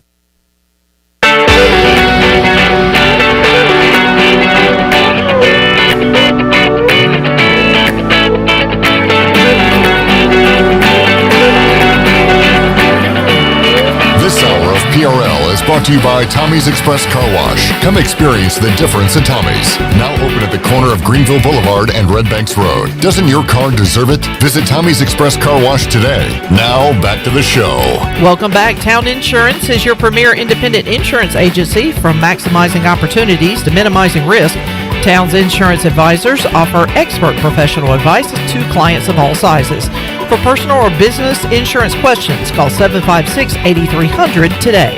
Now let's head back into Pirate Radio Live. Here's your host, Clip Rock. Back with you, Pirate Radio Live on a Wednesday. Still to come on today's show, we'll talk to Patrick Mason from the Daily Reflector, talk some baseball and more with him. Also, Corey Gloor will be here in hour number 3. Hello. Thank you. Tulane play-by-play voice will be live in the Pirate Radio studios coming up later on in today's program. I want to shake his hand. You'll have that opportunity. When we talk to Corey coming up in hour 3. Chandler developing potentially a new impression yesterday. Jeff Connors, you worked on that at all? Yeah, we're here with Wager McGhee, and we're going to talk some picks. He's going to give us his picks, and I think we're going to start with the Browns and Panthers. It's pretty good. Not bad. It helps when I do the little hand thing that he does. You got to do the mannerisms. Yeah. I want to hear you talk like John Gruden for a little while. Oh man, let me tell you, man, we're here with Wager McGhee, man. We're gonna get into the now for the people that don't know, man. I used to be a coach, man, in the NFL, man. What happened? Why aren't you a coach anymore? I don't want to talk about it, man. Just don't send me any emails, man. No emails for John Gruden. All right, Wager. I was trying to think of a way to ask this question, so I'm going to ask you a two-parter. Okay. An old two-part question. You have a free roll to place a Super Bowl bet today. Who are you putting it on? And you have to put your own money on a team to win, because those could be different answers, right? Free roll, you might go a little higher odds, whatever. You put your own money, you want to be a little safer. So answer those two questions. Colts and Bills. You know, I was thinking of the Colts because I was thinking about Matt Stafford last year. Went to a new team, won immediately, where really they just needed to upgrade their quarterback. Colts did the same thing this offseason. And I thought about bringing them up, but Super Bowl, I'm not ready to. That's your free roll pick, right? Yeah, I got two of those. So I did Colts. I've already done that, and I did Dolphins. I'm not as confident in Tua as I am on Matt Ryan, who's gone to a Super Bowl before. I think he just fits that system, right? They really need. I mean, however it sounds, you need in the Colts run first system, a little bit more of a game manager. He did that at times with the Falcons, and then they opened it up some. He did that in college with BC. Run focus, really good offensive line, controlling the game, not making as many mistakes. I think the mistakes he's made of late is like when he had to force it when the Falcons were down late and stuff like that. And did the Colts have a quarterback that made a lot of mistakes last year? Yeah, where'd he go to? No, they are I guess, conservative team, but if you need to open it up, they have. People are excited about Michael Pittman Jr., right? As a receiver. I mean, they keep adding some talent on the outside. I think they re-signed T.Y., right? And I was going to say, is he still a thing? He hasn't been a major thing in a while, it seems like. I think he is. I mean, and then they really kind of added on the defensive side as well. So I like him as looking at week 1. I don't know if I like him -8 on the road in week 1 at Houston, but I like him. So here's why I like doing these segments, Chandler. T.Y. Hilton is a free agent. The Colts' other receiver is Paris Campbell. Okay, yeah. So, again, Pittman and Campbell, two young playmakers. Also, Alec Pierce, whoever that is. I guess that's a draft pick. Yeah, rookie, yeah. So, they've got a very young receiving core. Their tight end, Mo Alley Cox, former basketball player from VCU. I think they went. I think they addressed some defensive stuff on the free agent side, but then in looking at somebody today, I'd seen that the Colts traded Roxinya, whatever the quarterback. And so, but I think they improved themselves on the defensive side of things. Plus, I mean, again, the Jags are going to be better, Texans are going to be better, but look at that. No. Well, than they were last year. But look at that division. And then besides that, and you got the Titans, who are probably going to be, or not probably, are going to be worse. So I think by far, and that was the bet I did right away, besides the Super Bowl AFC, was to win the division, I think, which was even money. Go to get that home playoff game, at least one. Yeah, if they don't lose in Week 17 to the Jags, cost them. But, those teams will be a little bit better, but that is, I would argue, that's the weakest division in the NFL, right? No, that's a good call. So you've got that factor. Looking at their offense, too, they love Nyheim Hines. They got Phillip Lindsay, who's still inside the tackles runner, I guess. Yep. But I think most underrated aspect of your pick, their backup quarterback is Nick Foles.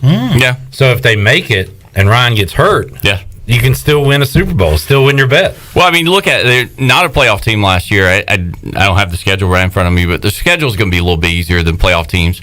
The AFC West is just going to beat each other up, right, all year long. If one of those teams steps up, that's it. I think the Bengals will struggle coming off the year they had. And then who am I forgetting? Oh, the other side, I think Jets are going to be better. And then you got Dolphins and Patriots that will maybe get the Bills once or twice. So Colts really do, when you look at, got a chance to get through maybe 13-3, 14-2, and make everybody, not much of a home field advantage from a weather standpoint, but better than going to Kansas City or to Buffalo. I mean, if you can avoid going to Buffalo. So I think every game is going to be with that in the back of their head, even though they missed the playoffs last year, that 14-2 probably makes Buffalo come there for the AFC Championship game. The first two games for the Colts this year is in their division at the Texans week 1, and then they have to go to the Jaguars week 2. So go ahead and start 2-0 on the road, and you're looking pretty good there. Yeah. Only two teams with a minus in front of their odds to win the division in the AFC. Bills overwhelming favorites in the East, and the other one is Indianapolis, minus 130 right now to win that division. And I like that pick, and you've kind of sold me on the Colts. So. And I would think, in looking at week 1, my general rule, until some injuries happen and somebody separates themselves, I'm taking any points in any AFC West game this year. Like week 1, you can get the Raiders plus 3.5 at the Chargers right now. I mean, quarterback, wide receivers, about even. I think the defense maybe is a little bit better for the Raiders, plus 3.5. Chargers are going to win or lose that game by a field goal at the end anyway. You already know that. So 3.5, take it. I think the problem in those games is if you're catching 3.5, 4, that they could all go to overtime and then somebody wins by a touchdown. So you're going to have to be sweating out overtimes in some of those games. But that was one that jumped out at me right away. And in week 1, generally when the Dogs are a good play anyway, is catch 3.5 points with the Raiders in week 1. Chargers adding Khalil Mack to kind of complement with which Bosa is it? Joey Bosa? Joey. And then Chandler Jones to the Raiders. Yeah. To complement Max Crosby. So that's a pretty good defensive matchup there. I think it is. I think Nick is. No, I think Joey's 49ers. I'm going Nick. Nick Bosa. Know your Bosas. I'm going Nick. Oh, it's Joey. Joey. It's Chargers. Joey. Yep. Chad's Titans radar went off. He's listening. Wager, how did the Titans get worse? Please explain yourself. I mean, who are they depending on for Tannehill to throw the ball to? And plus, it's already like, I think, whether it is, obviously media is going to make a little bit of a bigger issue on that. But, I mean, you trade Brown away, so they're depending on a rookie to come in, the rookie from Arkansas, Robert I guess, Woods. to take his place, who's coming off, I think, injuries, right? Yeah. So, I mean, they're not worse, but, I mean, clearly, it's not us. I mean, the people in Vegas who kind of agree there that the Colts are the favorites to win that division, so... Ryan Tannehill, another year under center, Tannehill. They did get Malik Willis. Yeah, and then, I mean, that was the thing, and the Tannehill kind of said, he wasn't going to mentor him and all that stuff. Again, they'll make a bigger deal about that than what it is, but... That's been cleaned up, though, since then, right? It's a nothing burger. Yeah, it is.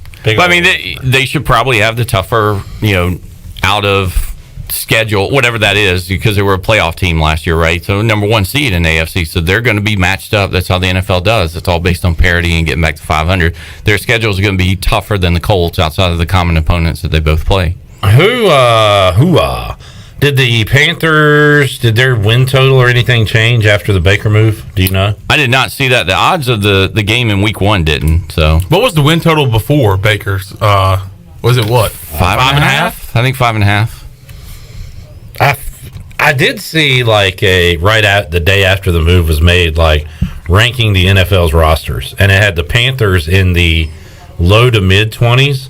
And I swear I've seen a lot of power rankings and stuff before the Baker move, that had them 30th, 29th. So I don't know if it moves the radar that much, but they do seem like a much better team now that Baker's there than without him. I don't know.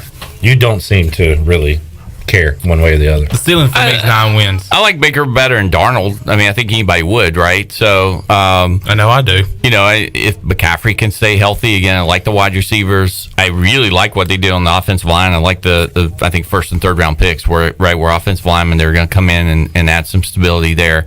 The division's down, right? I mean, Tampa Bay's going to be Tampa Bay. The Falcons are kind of in a kind of rebuilding. Falcons have nothing at all. Saints are I wouldn't say they have nothing. So I think Falcons are going to be. I'd love the Falcons in week 1 +5. So because Alvin Kamara is probably getting suspended for 6 games for beating that guy up at the Pro Bowl. So I mean, they're going to go into the season with Jameis Winston without Kamara in the backfield. Michael Thomas is back. We said yesterday, because we were talking fantasy and we were looking over rosters, that the Saints have the highest ceiling and lowest floor. They could go either way depending on Kamara's availability and is Michael Thomas still alive? Is he still? I don't know. There were some workout videos. One of those things. I think they'll be fine. But again, they get the benefit of being in a relatively weak conference. And I can't remember what AFC division that they play. So who's the Panthers play? The Panthers play. We're in the NFC South. What AFC division do the Panthers play, Chandler? Oh, this year I have no idea.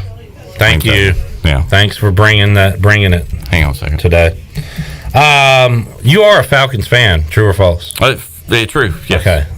Are you now? I feel like you try to be as unbiased as possible, but you got very defensive when Chandler said the Falcons have nothing.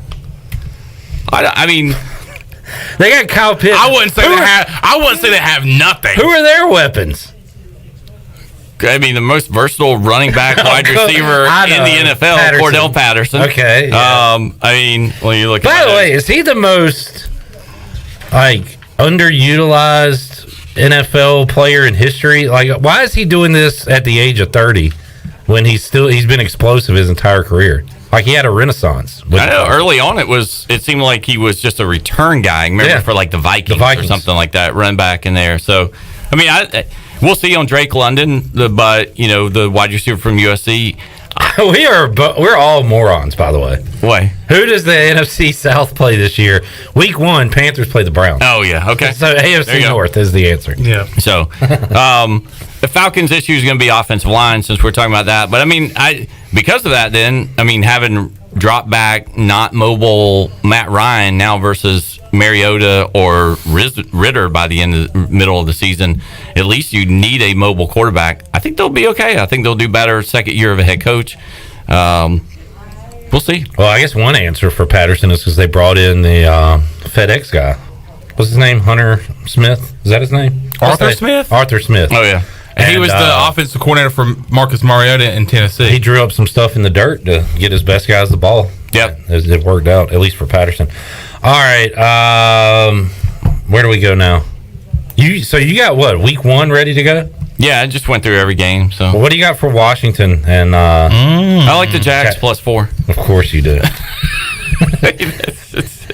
I mean, We're all getting very defensive about our team. I mean, are you running to the window to lay 4 at home in week 1 with a brand new quarterback who's injury prone? So Wentz probably ain't gonna play a whole lot in the preseason. Well, there is no preseason. There's one game. What is it?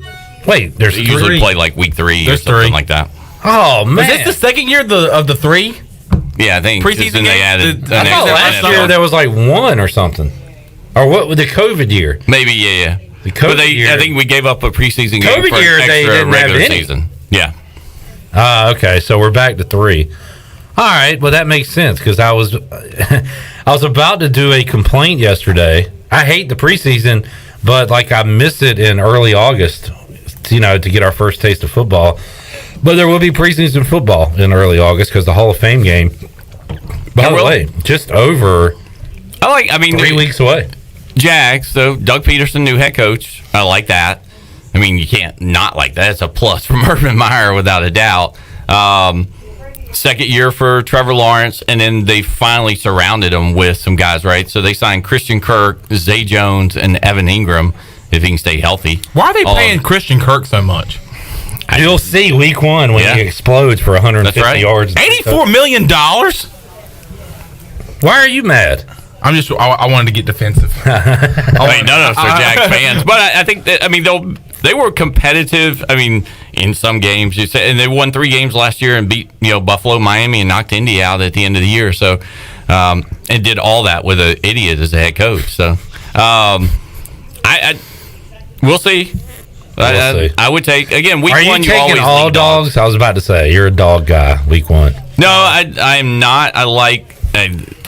I'm sure that Troy doesn't like this. I like the 49ers minus 6.5 at the Bears. The Bears are a mess. Bears are horrible. They got offensive line, if you look at preseason rankings, 31, and they got no receivers to throw to, so they're not helping Fields at all. And I like Lance. I like what that's going to do to that offense, as long as Debo's kind of healthy and everything. The one game that he played last year, it was pretty exciting to kind of watch what they can do with that offense. So I like that. I kind of like Miami as a small favorite, -2. Against New England. They beat New England both games last year. And then now you had Tyreek Hill. You had some other. They went out and really got aggressive on free agents this year and built the offensive line. But they signed Mozart, Sony Michel, so they upgraded the running backs. And again, Tyreek Hill, Jalen Waddle, and Gesicki.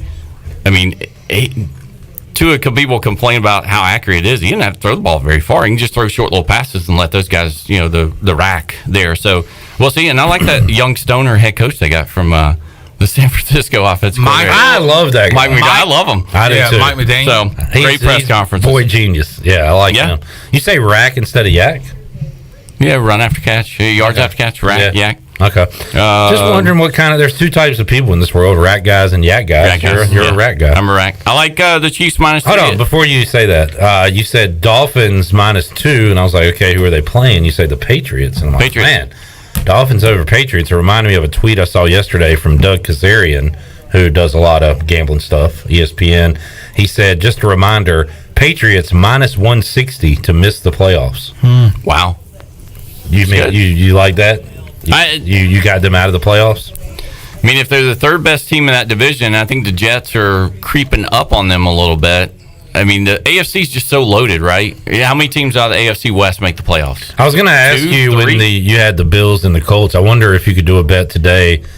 Like, could you do a AFC to beat the NFC, and then is there like a line like AFC -2.5? Vegas used to do that pretty early in the season. Not only like odds for teams, it was during the years of Brady, so it would in September you could get AFC -3 in the Super Bowl, right? And you were just hoping that you would get a good, but if not, you might get Ben and those good Steelers teams as a backup. So would you suggest that? Would you go for that now? Yeah, who's your number 1 team in the West, in the NFC? Nobody in the East. Maybe Dallas, the Bucks.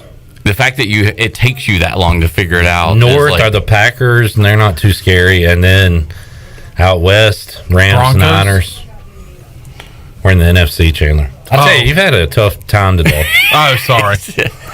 I think most people would say maybe your top 3 teams in football this year are in the AFC. Bills, right? Chiefs. Bills, Chiefs, Bengals. Throw the Raiders in there if you want to. Some people are on board with the Chargers. Colts, Titans, to make everybody happy there that's listening. Chad, Titans are top 12 AFC team this year. Argue even without Devontae Adams, Green Bay, because of that division, might still be the number 1 team in the NFC. because it's always But tough they to are follow not up. scary at all. I want to look at Rodgers. Who they got week 1? I want to look at his weapons. They are at Minnesota in basically the game for the division. So if they won that game, I mean, you're calling it week 1? Yeah. I mean, because division championship week 1. That's the toughest division road game the Green Bay has, right? You got to go to Minnesota. They'll go to Detroit. They'll go to Chicago. They'll win those games. Man, 2015 Packers would be looking good with Rodgers, Randall Cobb, and Sammy Watkins. You give me that 8 years ago, I'm fired up. I don't know about this year. Alan Lazard also there, and of course Aaron Jones in the backfield. But man, boy, without Devontae Adams, that receiving core looks pretty pedestrian. It's weak, and you just wonder about. It doesn't really matter because Rodgers makes everybody better anyway. He does. So. I mean, is he? I don't know. What's his mental attitude going to be this year going into it? I mean, what did he do? Sign a 2-year extension? So, I like him in week 1. I mean, what time is that game? It's probably an early. It's not one of the primetime games. It's probably. Right. Just wondering for Kirk Cousins' purposes. Oh yeah. No, he started winning primetime games. I know. He's primetime Kirk now. Hang on a second. I'm trying to pull it up. I love silence. No, it's great for radio. No, it's an afternoon game, 4:25. Oh, that's gonna be primetime game that night. The Bucs go to Dallas for the Sunday night game, and Monday is Russell Wilson going back to Seattle. Which I kind of like Seattle. Plus, they're like a 5-point dog in that one at home. So you had mentioned Denver this year. Do you like Denver? I do like Denver, and again, I'm going to look for them taking them anywhere I can in spots. I don't. They're usually good. I don't know if this will change, but even last year they were good as a dog, and especially as a home dog. Always kind of took them. I think we talked about that in the contest. But then if they ever tried to lay points, you faded them. And they're trying how much does that matter this year that they have a quarterback? Like, why are you looking at last year? I think it's just historical, right? That's what we kind of do from a betting trend standpoint. I don't like them in week 1 going to Seattle trying to lay 5 points. When Seattle's still, I don't know, you rolling out Drew Lock maybe in week 1, but they've still got a decent defense. Offense is just going to be the question. It seems like an ugly kind of low-scoring game there. And they're doing a Monday night doubleheader week 2 this week year. 2, I looked at that. It's actually really good, and which I didn't really understand why they were doing that because they're not staggered. It is. Oh yeah, they're going to have one on ABC, one on ESPN. Titans Bills at 7:15, and then Vikings Eagles at 8:30. Yeah. Week 2, not week 1. Week 2. So interesting there. We haven't talked about Eagles, but I know you'll be following them all year, so I do love them. Why? Well, with Brown there, the best offensive line in the NFL, they address some defensive issues in that division. They can't run the ball except with their quarterback. They can run the ball. All right. Good discussion. So who do you like to win the NFC East? I'll take the Eagles. Who do you like, Dallas? I'm going to abstain from picking that division. I do not like the offensive, the wide receivers. I mean, Amari Cooper's with Cleveland. It's still CD. Oh, they're not great. They got Lamb, Gallup, and they brought in, we learned yesterday, James Washington from the Steelers. Yep.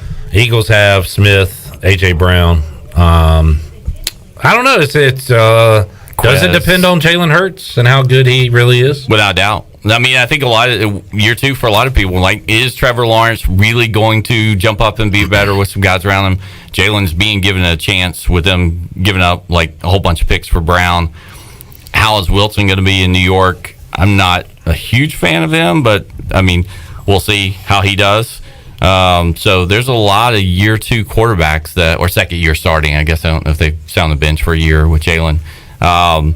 That it's kind of a make or break year for him because they really went out and surrounded him with some good pieces on the offensive line and wide receivers. It feels like, and maybe it's just because of who I follow on Twitter and what I read, but you know how sometimes there's a guy that's not great, but everybody loves him and gives him the benefit of the doubt. I almost feel like it's the opposite for Hurts, and Eagles fans are looking for a reason to start over with somebody else.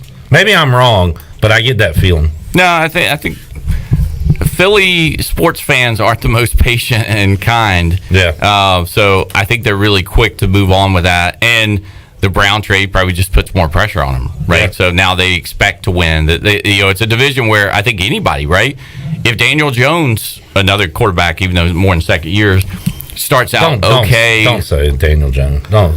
But I'm just saying he's another one that's going to be on that list, right? They talked about where they're going to draft a quarterback over him this year. So make or break for him because they went out and got like 2 or 3 guys that they're kind of like playmakers that they're putting around them. So I saw a poll. I guess it was from a Washington person, but it was who's the starting quarterback in 2023 for Washington, and the options were somebody we draft, another free agent. Carson Wentz wasn't on the list, and Sam Howell was by himself, and Sam Howell had the most votes.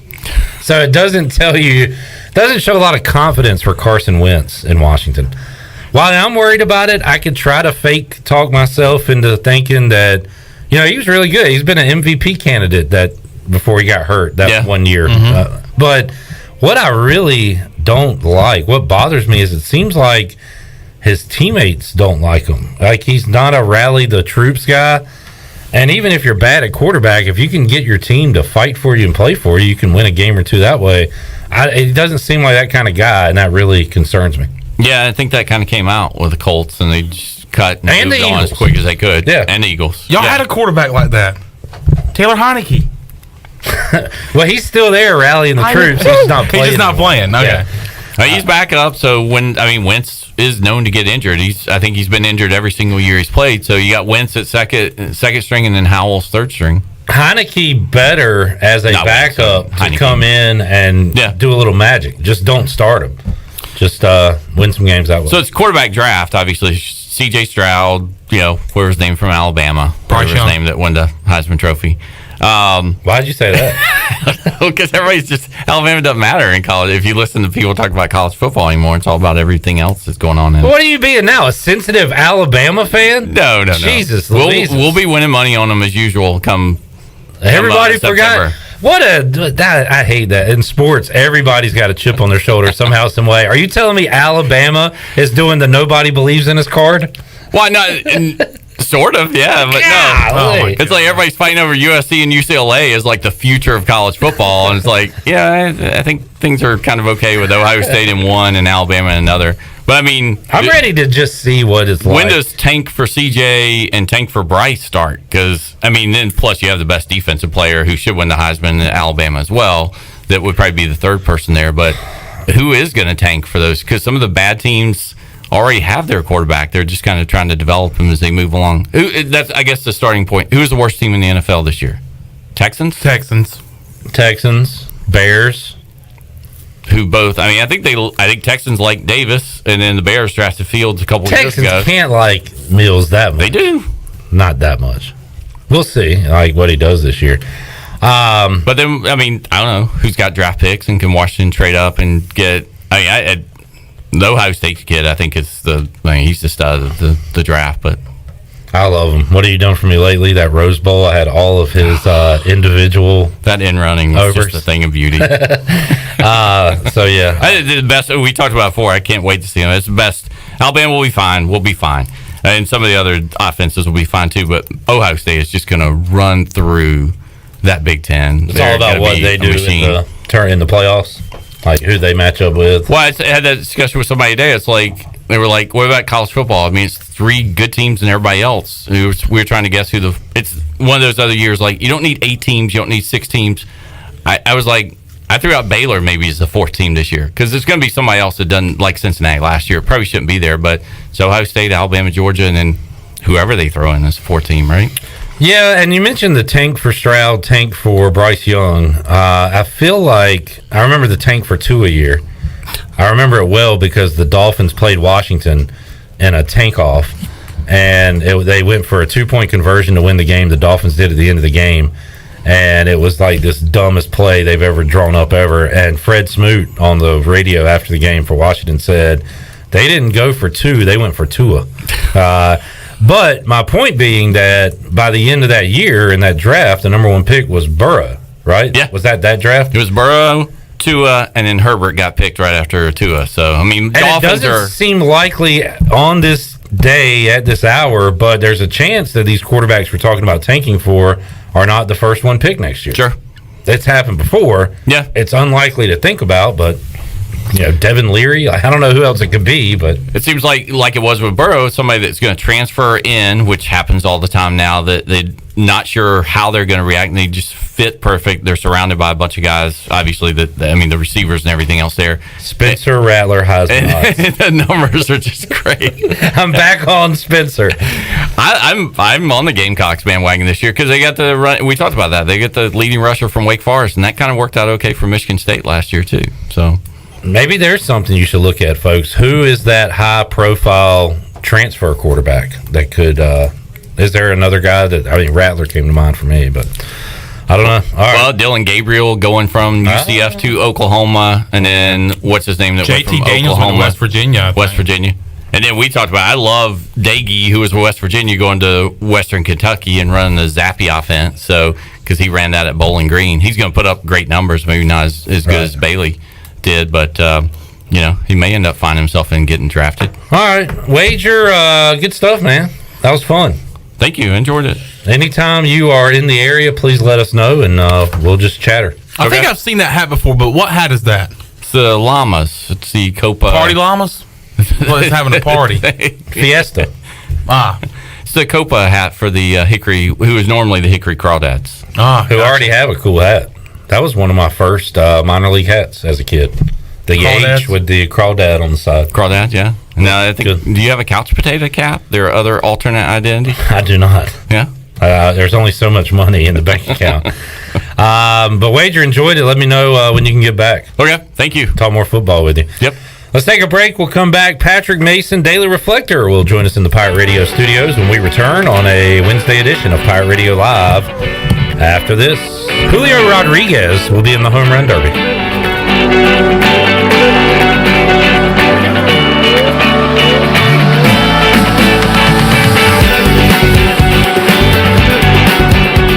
When I need jeans, I order online because I know exactly what I want. They have just one moving part, and if there's something wrong, I exchange them. Buying a vehicle, especially pre-owned, is way different. Lots of moving parts. You don't want to get stuck. For a worry-free purchase, visit Phelps Chevrolet. We've been here in town a very long time. You know us. You know we stand behind everything we sell. Phelps Chevrolet in Greenville. Come get you one.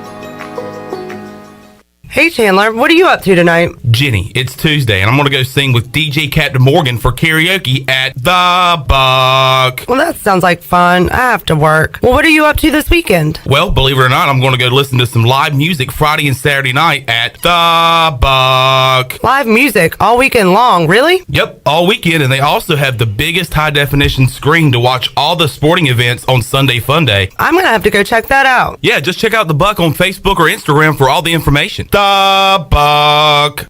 Pirate fans, the 2022 football season is going to be one for the record books. East Carolina is coming off a 7-win bowl season, and 2022 is shaping up to be even better. The Pirates need you to pack Dowdy-Ficklin Stadium this fall with a great home slate that includes in-state rival North Carolina State. The American Conference schedule features home games against UCF, Memphis, Houston, and Navy. Season tickets are on sale for as low as $125. Get your tickets today by visiting ECUPirates.com.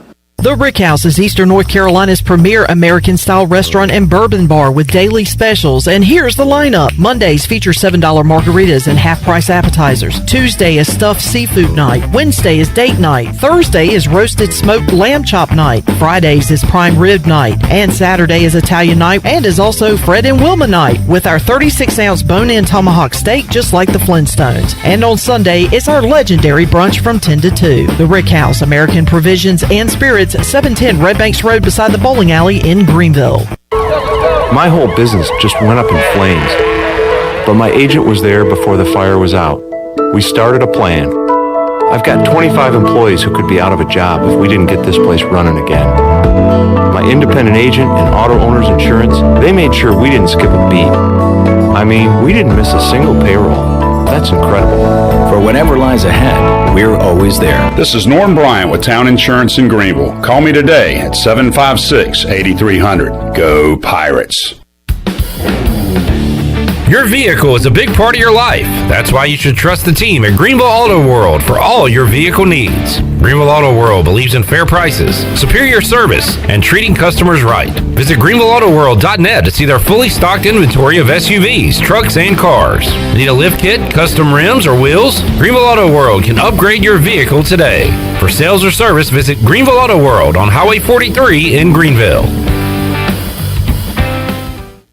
University PC Care has been the Pirate Nation's go-to IT expert since 2006. Unfortunately, many organizations today simply react to IT issues after the damage is done. This is known as the break-fix cycle in the tech service industry. University PC Care's Business Services Division has a better way, a proactive solution called BizCare. What's at your office? Call William at University PC Care today to schedule your free BizCare consultation or learn more at universitypccare.com. The 80s and 90s were filled with obnoxiously loud styles. Dudes wore crop tops and super high shorts and rocked it with the confidence of 10,000 Sean Connerys and Tom Sellecks combined. And at Tailgate Classics, their mission is to bring that energy back. Locally owned and operated by ECU alum Cam Higley, Tailgate Classics has a unique line of vintage and retro tees, polos, jerseys, hats, and more. Go by the store today at 304 Evans Street in Greenville and check out their website at shoptailgateclassics.com. Pirate Radio. I'll give you Blackbeard's honest opinion. You ask me, can this new captain promise you a life of prizes, plunder, and adventure? Aye. The voice of the Pirate Nation.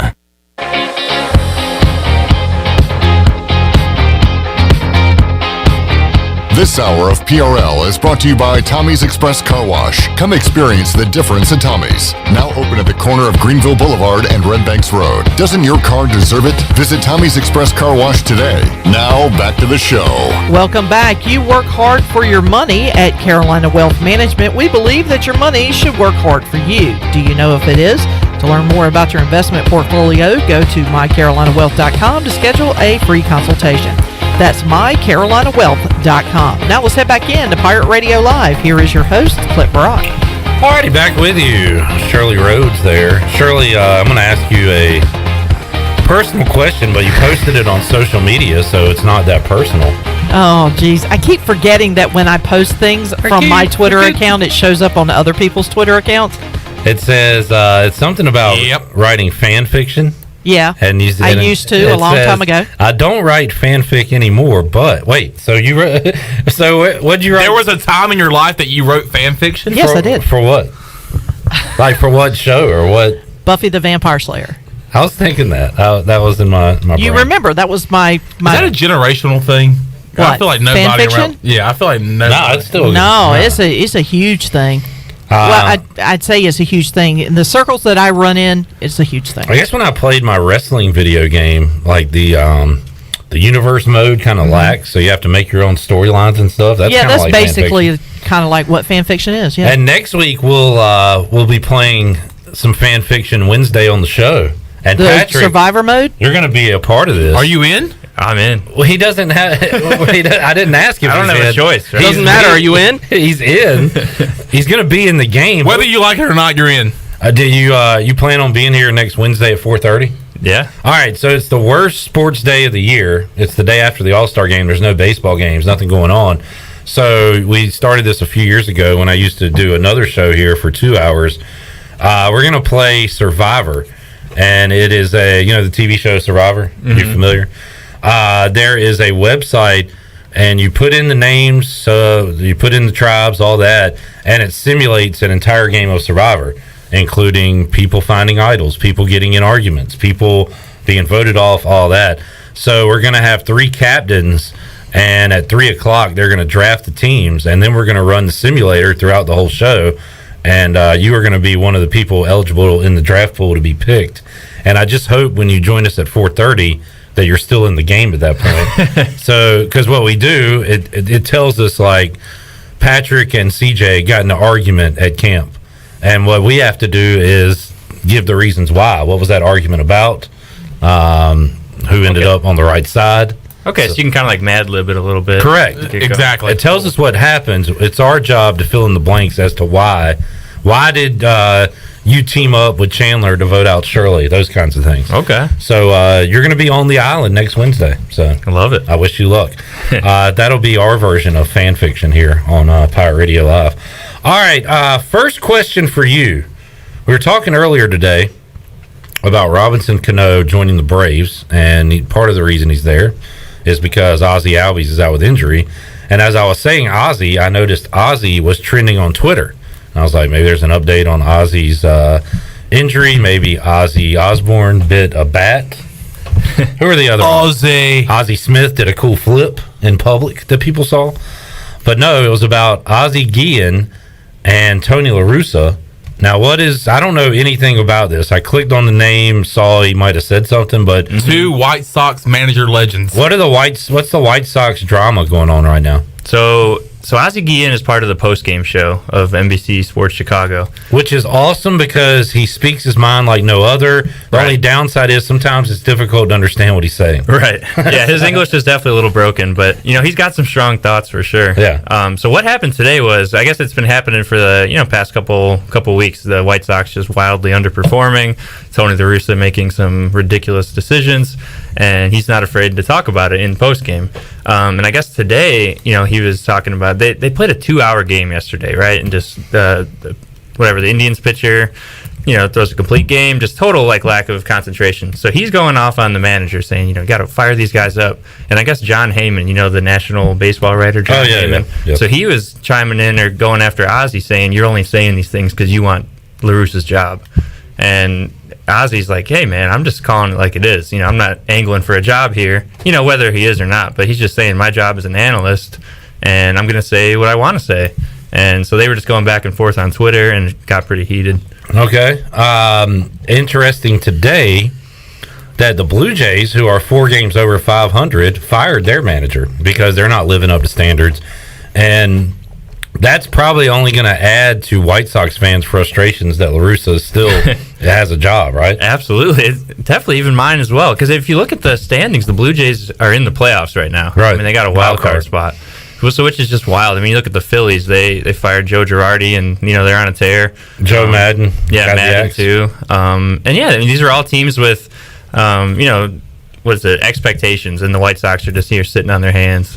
And really, it's just, the owner. It's really all up to him. I mean, no matter what anyone else in the front office wants to do, it's just on Jerry Reinsdorf, and it's very frustrating. Despite the subpar season, 5.5 games back of the Twins, still a lot of time to catch them. But something's got to happen, I guess. Yeah, the trash heap division definitely helps. I was listening to a show, I think it was Pick Central on Barstool, and they were talking about a White Sox player being a giant bust.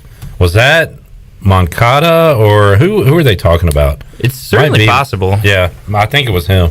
Yeah, he's just, I mean, he's batting like 140 or something. I mean, he's really struggling, and I mean, he's been up for 4 or 5 years now. He's got to figure it out. He is 186, 4 dingers, 21 RBIs in 43 games. And he had 25 plus homers in, I think, 2019. I mean, he was, a guy who was destined for stardom. At one point when the Sox traded for him, it was like him or Rafael Devers, in that farm system. And it's just kind of, the White Sox got, one, and the Red Sox obviously have Devers who's tearing it up. Yeah, so that's, there's your White Sox update from Patrick Mason, who we haven't talked to in a while. Patrick, what do you think about the Albert Pujols, Miguel Cabrera playing in the All-Star game? I kind of like it. I mean, it doesn't really upset me at all. I mean, obviously they're not good, but I guess the All-Star game, who cares about winning, right? You just doesn't matter. Their legends, right? That's what it's all about. That's happened in basketball, though, right? In the NBA, haven't they had Dirk? Didn't they have Dirk in the All-Star game in his final year? Oh yeah, in Charlotte, I believe. And I remember when Jordan. And they kept giving him the ball late in the game, and he kept missing shots. And then he finally hit one to either extend the lead, take the lead, or something. And everybody went crazy. But it was, I guess, it was his Wizards days. And he just kept putting up fadeaways and bricking them in the fourth quarter. Then he hit one, and we got that magical moment or whatever. So, no, I think it's cool. I like that they do these kinds of things while these guys are still around. Because if you're watching the game, all you want to see is these guys, right? I mean, you want to see Pujols one more time. You want to see Cabrera. I mean, what's the harm? A rookie pitcher face Miguel Cabrera, like a National League guy that's not going to face him or anything. Yeah. And maybe they're mic'd up, and that'd be kind of fun, And did I hear you say that Pujols was going to be in the home run derby? Yeah, I believe so. That's going to be interesting. I mean, it's cool, but I don't know. Does he have power to hit it out now? Hit one the other day, but it's like scraped the top of the wall. Yeah. Julio Rodriguez just put on Twitter he will be playing in the participating in the home run derby. Let's see. Pete Alonso, Ronald Acuna Jr., who needs to hit some in real life. Yeah. Pujols, Soto. Okay. I'll tell you what. Braves swept the Nats, but Soto is still a giant pest. Really good player. Yeah, he's probably one of the best in the game. Surrounded by nobodies. Schwartz. Kyle Schwarber and Julio Rodriguez. And there are still 2 spots left. So there you go. Who else would we want to see, you think? Like, who's missing off that list? Like Ohtani again? Yeah. I'm trying to think. Is there anyone else we're like, man, I just want to see him crank some bombs? Has Trout been in a derby?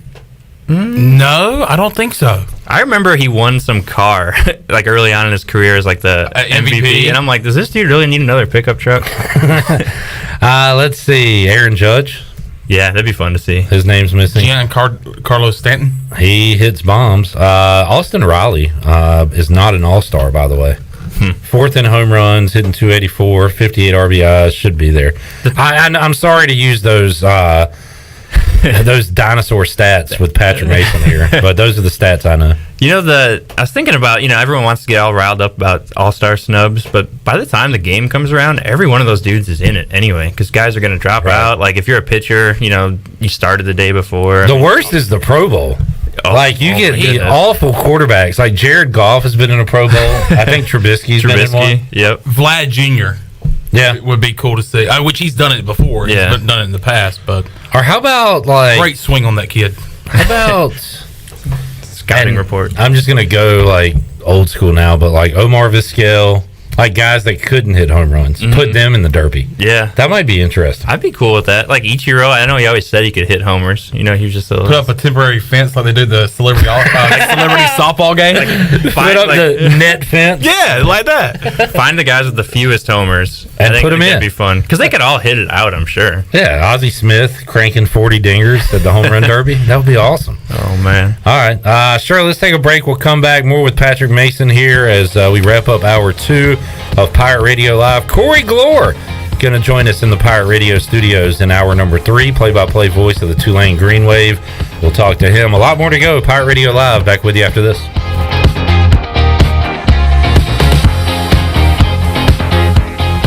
In studio with Jeff Stein from Brown & Wood. What's new, Jeff? Everybody's thinking we're having some inventory issues in the car business, which some of it's true. For used vehicles, Brown & Wood has a lifetime powertrain on every vehicle you buy from us, new or used. So even when you buy a used vehicle from Brown & Wood, you have lifetime powertrain. We cover the engine, transmission for as long as you own the car. Brown & Wood, your #1 dealership in Greenville and the home of the lifetime powertrain warranty. Do you want to get rid of wrinkles, tighten and lift your skin, smooth your skin texture, erase veins and brown spots, and get rid of unwanted hair? Are you interested in Botox or filler? Contact the licensed professionals at Beauty Bar MediSpa on Red Banks Road in Greenville. Free consultations available. Visit us at beautybarmedispa.com. Also follow us on Instagram and Facebook. Enjoy your visit. Love your transformation.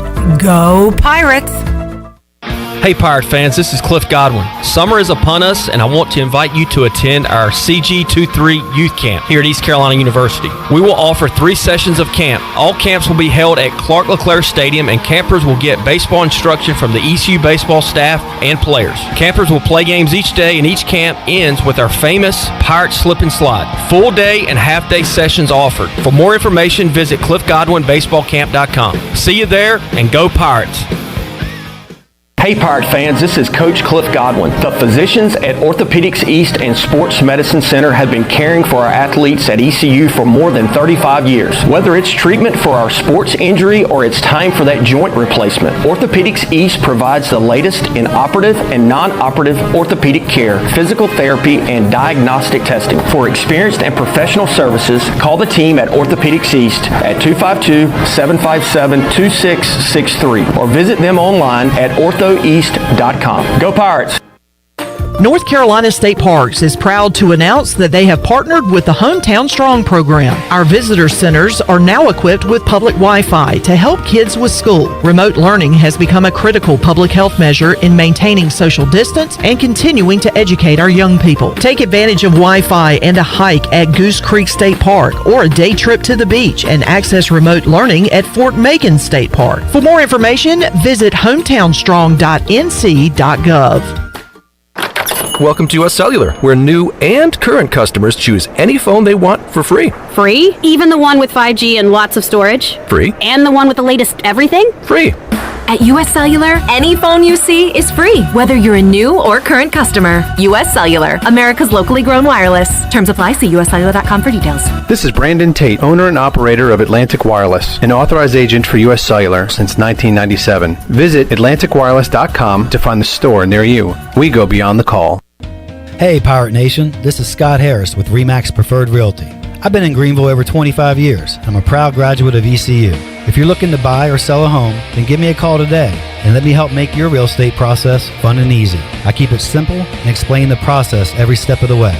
My goals are your goals. There are no long-term contracts, and you always deal with me from start to finish. The right home starts with the right agent. Call me, Scott Harris, at 347-1857. Go Pirates! Thinking about takeout tonight? Familia can make everything real easy for you with a great selection of Italian food and more. Visit FamiliaNC.com to see the full menu featuring pizzas, pastas, salads, and homemade desserts. Place your order online or call 689-6330 and Familia will have your order ready in their convenient drive-thru window for pickup. Finish up a busy day with a great dinner for yourself or your family from Familia. Familia on Fire Tower Road near Pitt Community College. This is retired ECU baseball player Charlie Yorgan, and you're listening to Pirate Radio, voice of the Pirate Nation.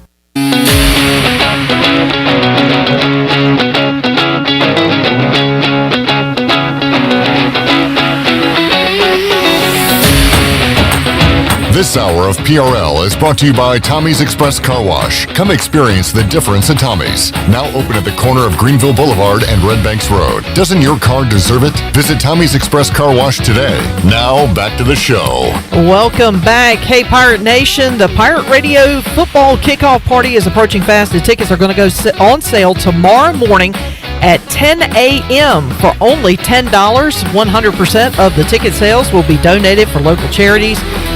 Join Pirate Radio on Thursday, September 1st at the State Theater in downtown Greenville featuring 80s music by the Breakfast Club, plus many more special surprises. Go to pr927fm.com tomorrow morning at 10 a.m. to get your tickets before they sell out. Now let's head back into Pirate Radio Live. Here is your host, Clip Rock. All right, tickets. 10 a.m. Thursday. Go get them. pr927fm.com. Pirate Radio football kickoff party. September 1st. This will be Patrick Mason's first opportunity to attend the party. So I hope to see you there, Patrick. Oh, yeah. And Patrick's going to be there. And he's going to be dancing his freaking tail off. It's going to be at the State Theater right down the road here from us, and the Breakfast Club 80s band will be playing. So. Are you going to get new jeans for the party? I might. If I have to dance my tail off, I might have to.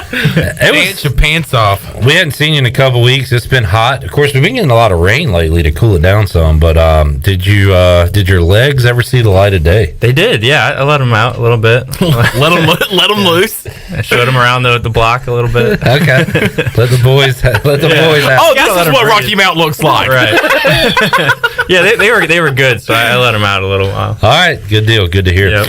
All right, let's see. We talked. I don't know. Any people love conference realignment talk. Yeah. Do you have any new takes? Mike Mullis does. Hey, how about as an Iowa guy? How do you feel about welcoming in your neighbors to the West? I don't know. I actually kind of like it. So I feel like everyone, right when they heard it, they're like, what is USC going to do? Play Rutgers at 11? And it's like, yeah, but, they're also going to get these other good matchups, Like, it kind of goes both ways. And, like, really, it's just, I don't know. It's bound to happen, right? I mean, it doesn't really bother me, honestly. I was trying to think, so if you aren't grandfathered into the SEC or to the Big Ten, and like if you started from scratch and you said we're going to have these super conferences, what would a draft look like?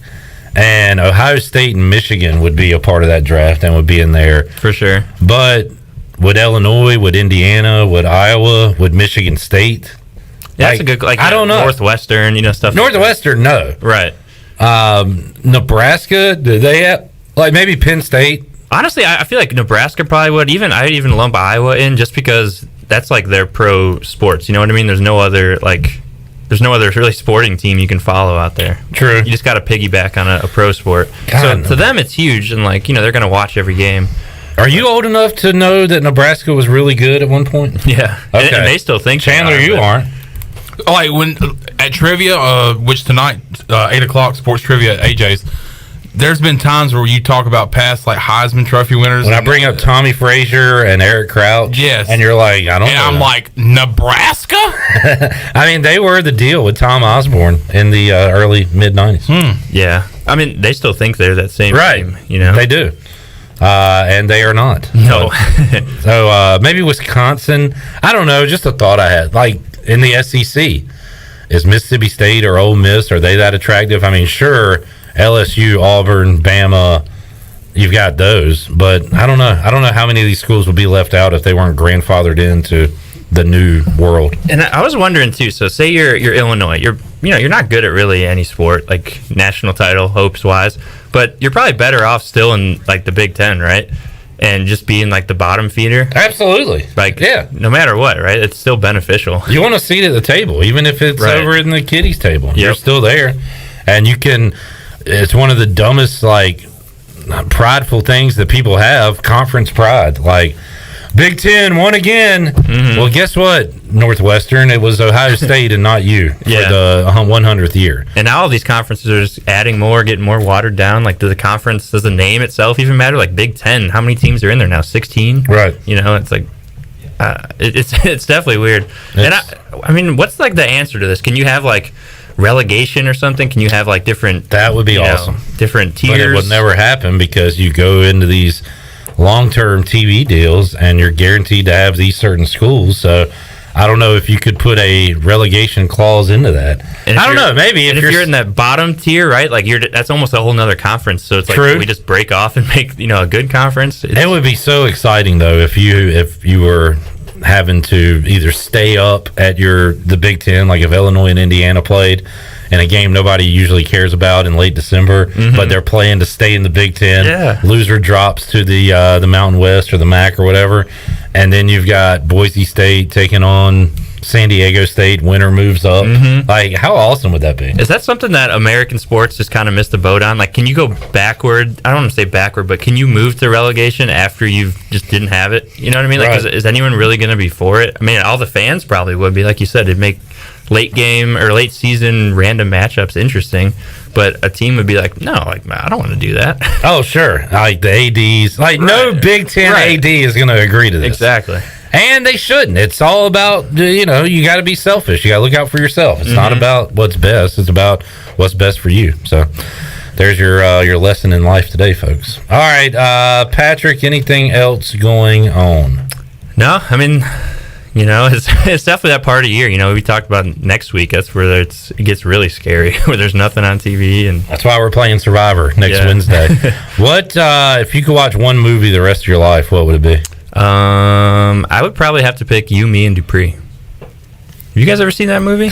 I think so. I'm just I'm like a kind of a shameless Owen Wilson fan. Okay. I think he just delivers lines hilariously. Yeah, but you could have gone Wedding Crashers, right? Yeah, I could have, but I don't know. You, Me, and Dupree. It's just kind of off the wall a little bit, but that movie cracks me up. A 2006 film. He said what he said, Cliff. I said. I'm not going to shame him for it. You just did. I kind of did. Well, I'm going to be watching it, so you don't got to come watch it. There was a time period after a breakup that I tagged along a lot with my buddy Taylor and his girlfriend Leslie, and she would call me You, Me, and Dupree. She called you Dupree? Yeah. You had the little Schwinn She would bike? say the whole movie, not even Dupree.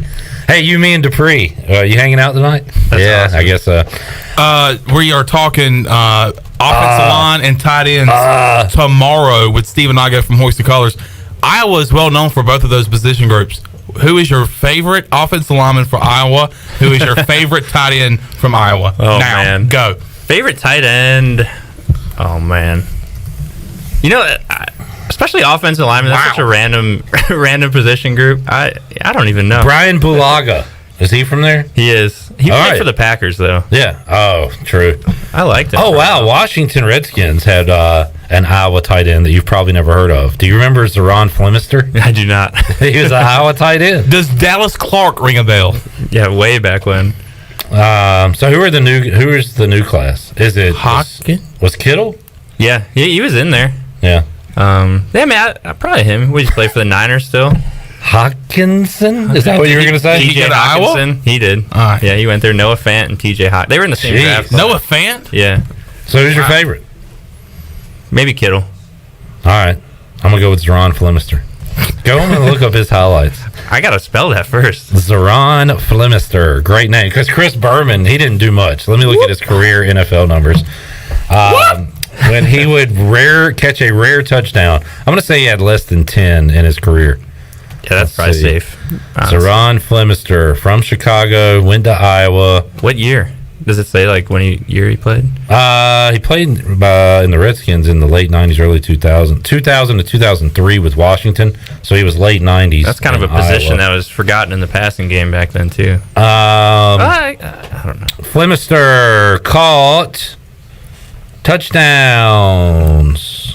4 career touchdowns. Okay. But on NFL primetime, Berman would go, Zeron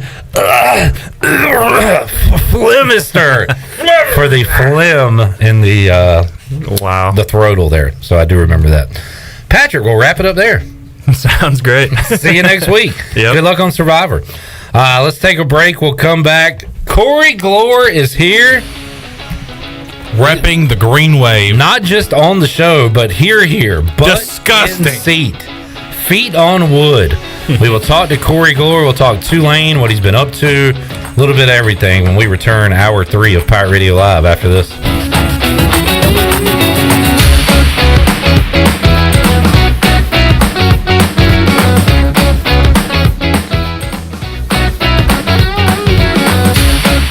This is Holt Nailers, quarterback for the Pirates. Join me for my first ever Holt Nailers Youth Football Camp on Saturday, July 23rd at D.H. Conley High School. Open to ages 7 to 15. We will work on football fundamentals, skill development, and we've got a few other surprises for all of our campers. Our staff will feature current and former college players, as well as other area high school and middle school coaches. Join me for my first ever Holt Nailers Youth Football Camp, Saturday, July 23rd. Registration is limited, so go now to holtnailers.com to sign up. Go Pirates.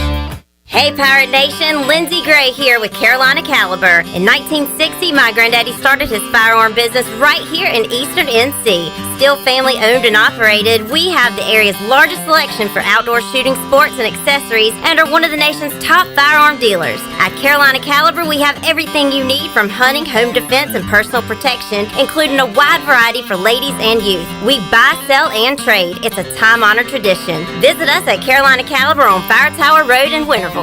Hey Pirate Nation, this is Kyle Gaines from Washington Chrysler Dodge Jeep Ram. Not only will we feature a great selection of pre-owned inventory for sale, but we'll also buy your vehicle even if you don't buy one from us. Drive a little, save a lot. Give us a call and make a short trip to Washington and let us buy your vehicle today. It is totally worth it. We also service all makes and models at our state-of-the-art service department. Washington Chrysler Dodge Jeep Ram between Greenville and Washington and WashingtonChryslerDodgeJeepRam.com. Remember, drive a little, save a lot. Go Pirates. East Coast Grading and Utilities is your source for clearing, hauling dirt, and concrete work. East Coast Grading and Utilities handles all sewer and water issues as well. I'm David Vaughn. Whether putting in a new subdivision or helping you with any and all of your drainage problems, I can get the job done. Call me at 531-7494. No job is too big or too small. East Coast Grading and Utilities. Friends helping friends. 531-7494 for East Coast Grading and Utilities. Warren's Hot Dog Pizza, homemade lemonade. Hey Pirate Nation, Warren's now has 2 locations, in Greenville across from Ron Ayers Motorsports and the Chocowinity location next to the fire department. Stop in today for hot dogs, pizza, subs, apple and peach turnovers, homemade lemonade, and breakfast in Chocowinity featuring homemade cheese, ham and chicken biscuits, plus sausage dogs and more. Warren's Hot Dogs. Want some? Get some. Go Pirates. Hi, this is Jeff Charles, and welcome inside the booth. NIL is 1 year old, and guess what? We're still standing. I'll have some thoughts after this. The excitement is building for the 2022 ECU football season. You can feel it all around Eastern North Carolina. Before the Pirates host the PAC Labor Day weekend, join us for the Pirate Radio Football Kickoff Party presented by Bud Light on Thursday, September 1st, featuring entertainment from the Breakfast Club. Stay tuned to Pirate Radio for our ticket announcement on Monday, July 11th. We are Pirate Radio, the voice of the Pirate Nation. A funny thing happened this morning. The sun came up. The world did not spin off its axis, and NIL, name, image, and likeness, celebrated its first birthday. Paying college athletes has not been the demise of intercollegiate athletics. The industry generates $19 billion per year, and for years, it had a free labor workforce.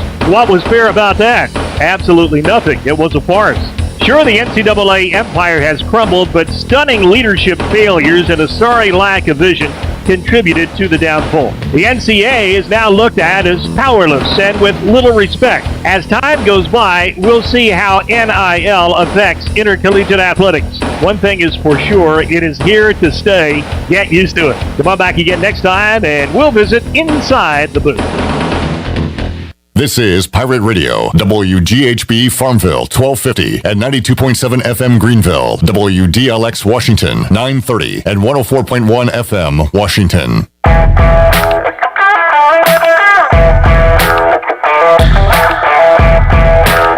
You're listening to Hour 3 of Pirate Radio Live. This hour of PRL is brought to you by Bud Light, reminding Pirate fans to stay in the game and drink responsibly.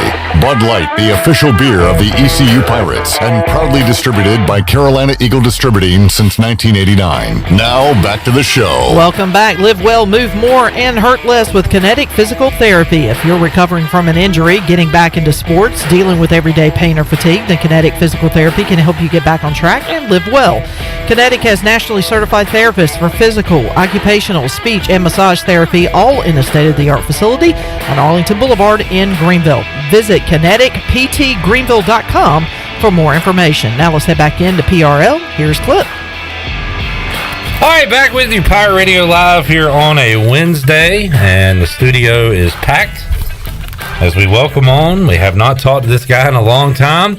He used to join me on the sports bar down on the farm talking Braves Farm for the first time in a long time. Sam Taylor's back. Hey, Sam. It's been a while. It has been a while. It is great. Been a while. I mean, the fans have been calling for it, and we're finally getting you back here. How you been doing, man? Living the dream. It's another day that ends in Y, so we're here. Let's go. Is that one of your new phrases? It is. Another day that ends in Y. It's another day that ends in Y. The real man of the hour is here. He is Trader, the Benedict Arnold of ECU announcing. He is Corey Gloor, play-by-play voice of the Tulane Green Wave. Hello, Corey. Hey. Oh! No! Come on! Oh. I do. We did all that recording this morning for nothing. I would. Could you please humor us? Because we have a Stephen Igo song now that to the tune of the Snow White and the Seven Dwarfs. Off to work we go. Yeah. I go. Oh, yeah. And we add a new line every week. And we're going to just do this until we all die. So right now it's up to about 2.5 minutes, the intro song. Okay. For this week, we actually got an idea from Steve, who chimed in and said you should get Corey giving his patented hello, and we'll put that in the song. So it'll say, I go, and then you just saying hello. Hello. Well, could you do that for us? Could you dance for us? Could you do us a dance? I am not your monkey. Could we get one, though? Hello. I mean, that's it. That's it. You're maybe good. Cut it up. You were so underwhelmed by that.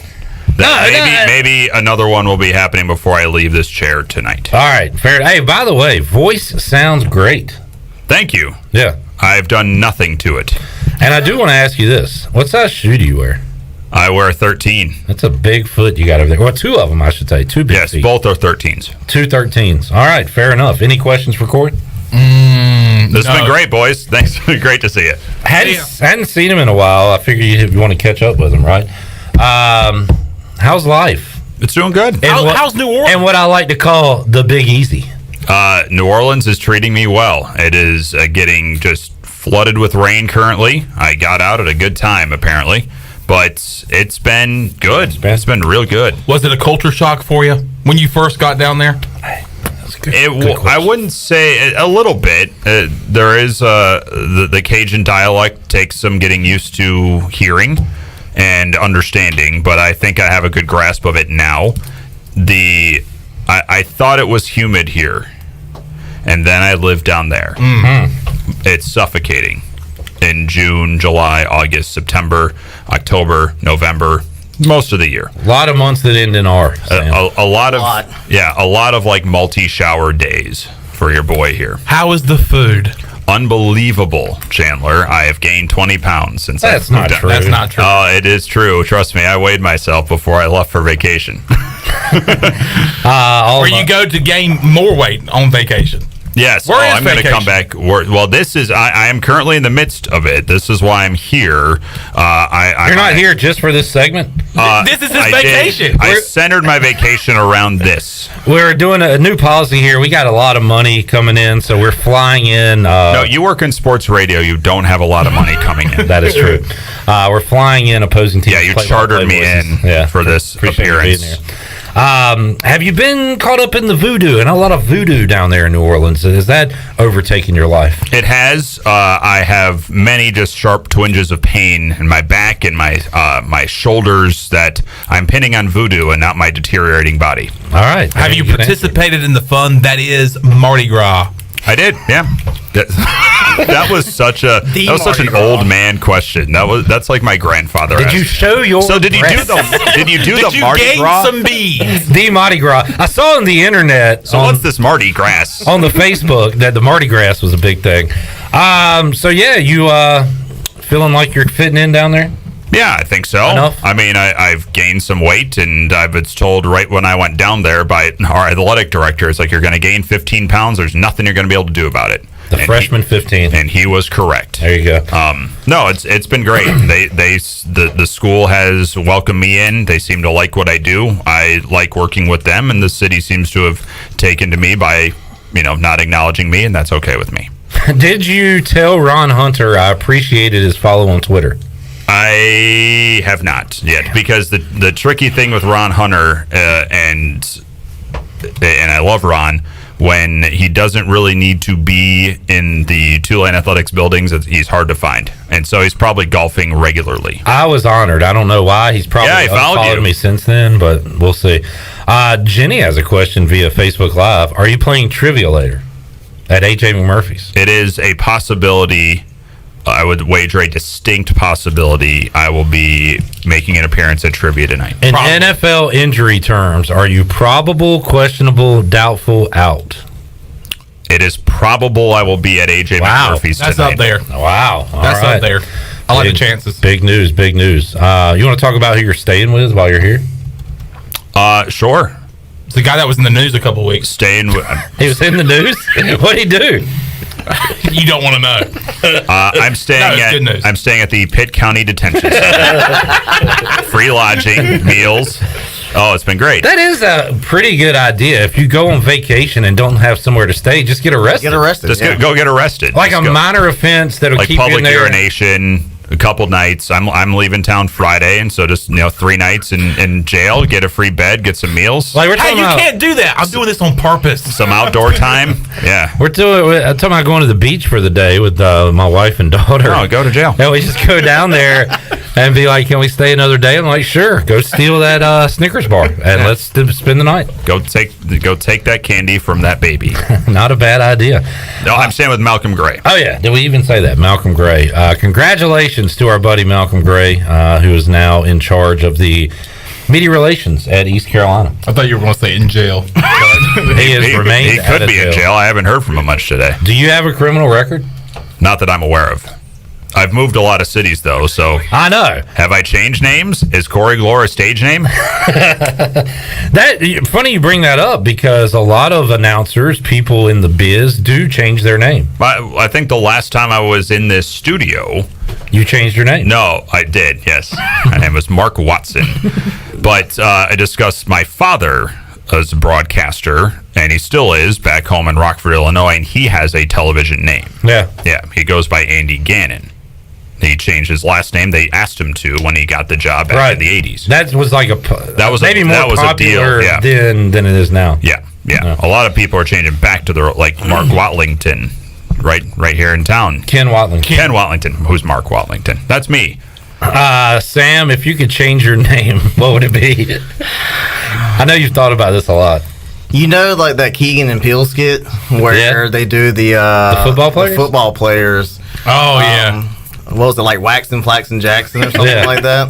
I think that really suits me. It is Waxon, Flaxon, Jackson. ESPN. It fits more you, I would say, than Sam. Or the BYU guy, just like Dan White. John Smith, or whatever he was. Yeah. All right, Corey, I want to talk some Tulane football with you. I'm technically part of the preview series, right? Yeah, This is my appearance for the summer and previewing in East Carolina. Yes, we're not going to call you and bother you anymore this summer. Is that what you want to hear? This is your one appearance. Thank God. But you did call me and wish me a happy birthday. That was greatly appreciated. That was a great moment. Yeah. And you know what made that moment great? It takes two to tango. You answered the phone. Yeah. If you didn't answer, none of that happens. No magic. You're so lucky I didn't have some crass response when I answered the phone, because I would expect Shirley on the other line, and I went with the patented hello. Yeah. And I was ready to go like, Corey, you're live on the air. Don't say it. No, don't say that. What the bleep is going on here, Shirley? Did I miss a scheduled an interview? That is the risk of calling someone live on the air. Yeah, it does happen. I mean, and a couple of weeks ago, we celebrated the Shirley Day. Yes. And you had a I message reached out to Cliff, and we read it in your voice together. I did hear about that. That was good. I've had nightmares ever since. Shirley said the key to a good Corey Gloor impression for us is to do it simultaneously. And we somehow, my bass plus his bass almost matches your bass. Oh, yeah. That's probably correct. Yeah, my bass is scary low. It is. So you kind of need the surround sound element to get to my depth. My wife and I recorded a true crime podcast last week when we were off, and it's available now if you'd like to download it. If you're into true crime, it tells the case of Karen Pendell and her murder and what happened, and we talk about it. But we need, Keith Morrison, Dateline, NBC. Yeah. We need a voice like that maybe to introduce the show. Could you do that for us? Well, I charge $100 an hour. I only need you a few minutes. Oh, I charge $100 a line. How do you do run-on sentences? Would that count as one? If you write me the script, I'll say whatever you need. But you have But I'm asking for money now. Keith Morrison-ish voice where you Dateline NBC. Yeah, you could do stuff like that. You ever thought of doing that? That'd be cool. Can you say crime time right quick? We'll trick them into it. Crime time. Could you read it? Cut it. I'm just your dancing monkey. You are. This is all you wanted me here for. That is the second thing we've asked you to do. Do you know how to juggle? I can juggle for a couple seconds and I get a little wonky. Imagine him juggling, saying hello over and over again. That would be the coolest thing we've ever seen. Hello. Hello. All right, let's. You know what's great is the miming of juggling works real well on radio. That is true. That's just for us, not for them. For them, we have a Tulane football preview, because I know a lot of people are driving in their cars right now thinking, God, I wonder what the Tulane Green Wave are going to be like on the football field this year. Guess what? We've got your answers coming up. And by we, I mean Corey Gloor. So we'll do that when we return on Pirate Radio Live. Also have a giveaway for you this hour as well. More to go. Pirate Radio Live. Back with you after this.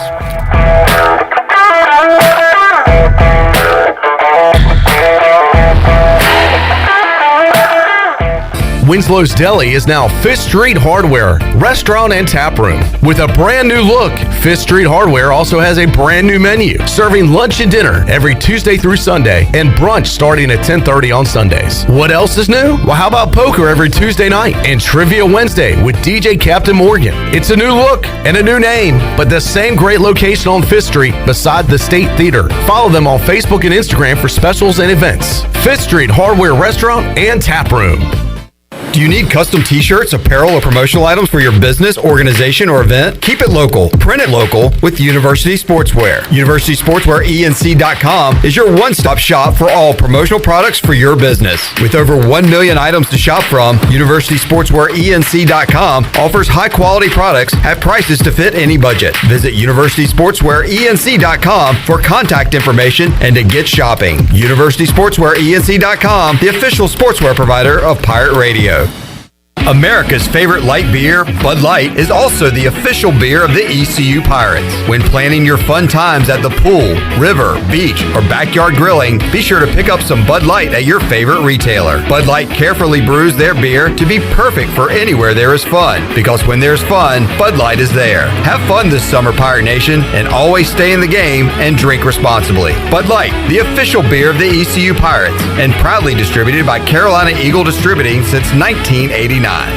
Your power's out. There's a water leak. What do you do? For these and other utility-related emergencies, you need service, and you want it fast. There are two things you can do to get the quickest response if you're a GUC customer. First, you can call the hotline at 1-855-767-2482 and report any utility-related emergency. That number is also on GUC.com. Or second, you can give GUC your phone number. The hotline process is quickest when their account records have your current phone number. Service you can count on. Greenville Utilities. For the latest from the world of golf, tune in every Saturday morning from 8 to 10 for the Golf Shop Radio Show. Hosts Mark Greenhelves and Matt Blanchard talk golf from tee to green and everything in between. If you like golf, you're gonna love Golf Shop Radio. Before you tee up, drop on in. Welcome to the Golf Shop. It's bow time. Our biscuit makers know a thing or two about scratch-made buttermilk biscuits. Actually, it's 49. That's right, 49 savory steps. So yeah, we know biscuits like the back of our hand. Because, well, these buttermilk biscuits are... made by hand. Yep, that Southern know-how is our bread and butter. And if you're still wondering what makes a Bojangles biscuit so good, well, just ask your mouth. Yep, that's what we thought.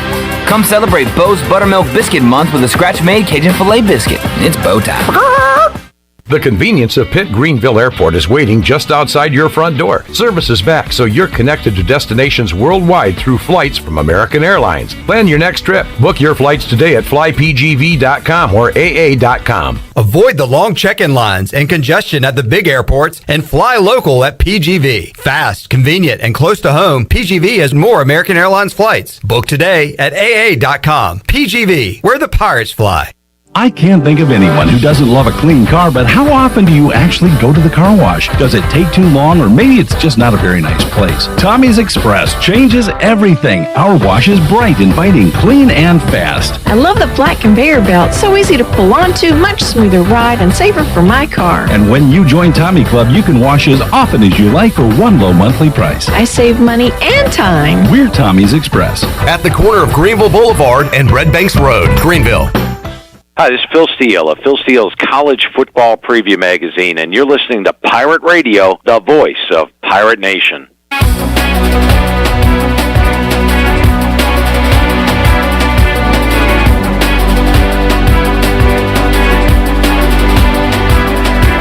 You're listening to Hour 3 of Pirate Radio Live. This hour of PRL is brought to you by Bud Light, reminding pirate fans to stay in the game and drink responsibly.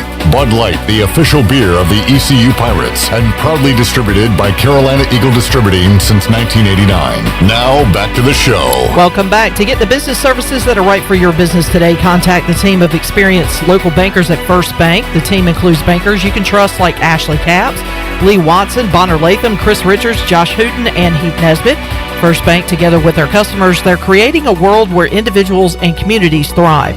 First Bank on Arlington Boulevard in Greenville. Now let's head back into PRL. Here is your host, Clip Rock. Alrighty, back with you here, Pirate Radio Live on a Wednesday. We are honored to have Corey Gloor joining us in studio, former ECU play-by-play voice. Shirley, I got a tweet from Redbeard. It said, 5-second game with Corey could be fun. It could. Could we maybe squeeze that in? Fun. Really? Yeah, I guess you are a no fun guy. No, I'm a cranky old man. You are. You're How old of a gentleman are you these days? Well, you called me on my birthday, so you should know. Oh, I'm 35 years old. Really? Yeah. 35? So I've been told. I was born in 1987. I can't say I remember it. Okay, fair enough. I'll take your word for it. Yeah. I say we do a 5-second game, but we got to do... Let's do after the preview.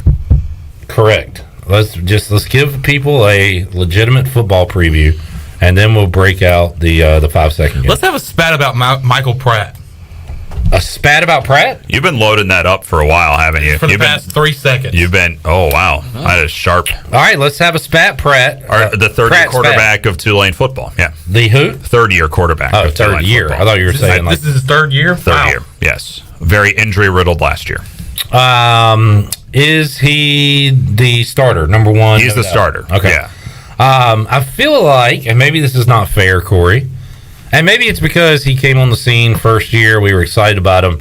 Did he take a step backwards his sophomore year? Well, he definitely did. I remember talking to him after one of the losses, and 2-10 was their season last year, and it was late in the year, and so I asked him just what this season has taught him as a second-year quarterback in FBS football, and he hasn't played football long. He didn't start until freshman year of high school, and he said it was wildly humbling. And he's got the right head on his shoulders to, I think, absorb that and absorb the lessons. There is a completely new offensive coaching staff now in New Orleans. Everyone's changed out. And so, one, this will be his third offensive coordinator. But two... At Tulane? At Tulane, oh, wow. yeah. He's in his third year. He's had 3 different ones. Will Hall's now the head coach at Southern Miss, and then Chip Long went over to Georgia Tech, and now Jim Swoboda is the offensive coordinator who comes over from D2. And the mood around him and, frankly, all the offensive guys I've talked to during spring ball, even some that I've caught up with here this summer, has been incredibly positive. And it was not feeling that way a lot of last year. And so the messages are a lot more relatable. Guys are respecting their coaches, and coaches are respecting their position groups a lot more. There's a lot better feel around the offense. Now they got to go out and produce, and it's frankly going to be based a lot more on the running game than the passing game most likely this year. I didn't realize 2-10, so I looked at the record, and then I was reminded of your season opener last year at Oklahoma. If I'd have called you that evening and said, Corey, after that 5-point loss to Oklahoma, that was a thriller, what's the Tulane record going to be this year? You would not have said 2-10. I would have definitely put at least 8 wins on the schedule. Right. And so, what was the main malfunction for Tulane? I mean, that the caveat to that first game was that it was supposed to be a home game, but Hurricane Ida moved it, and then the entire team was living in Birmingham for a month. And where were you living? I was in Birmingham too. I was everyone in Tulane athletics was living in a hotel, and so I was there for about 3.5 weeks. And I kept just off the record would ask Willie, all right, so what did that first month do? As the losses kept piling up, injuries kept mounting as the year went on. And it wasn't until after the fact when he and I sat down before the spring game this year to just chat and do an interview where I think it hit him just how taxing that first month of the season was, when you not only had Oklahoma and you had to play that game on the road, but 2 weeks later had Ole Miss, and they turned out to be a New Year's Six team.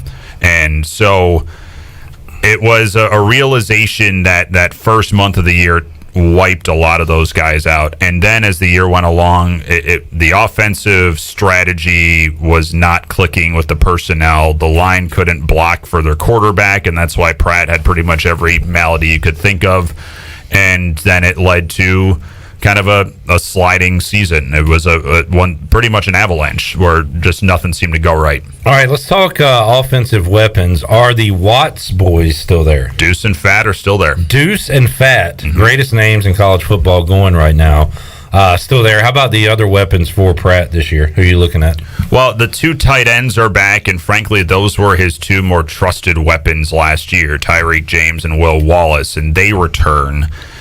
They took such nice steps up last year And frankly, a lot of it was because the wide receiver core had a lot of trouble getting open. And so he would always be able to find his tight ends. But they came in as blocking tight ends, and they became really talented receivers. Shea Wyatt, who was a Division II transfer last year, he became the most reliable receiver. And now the new offensive coordinator was his head coach, his previous stop. And so there's an easy fit in there with those two. It's going to be the running game, though, Clip, where Tajay Spears, he got fully healthy about midway through the year. He blew out his ACL early in 2021, or 2020, I should say.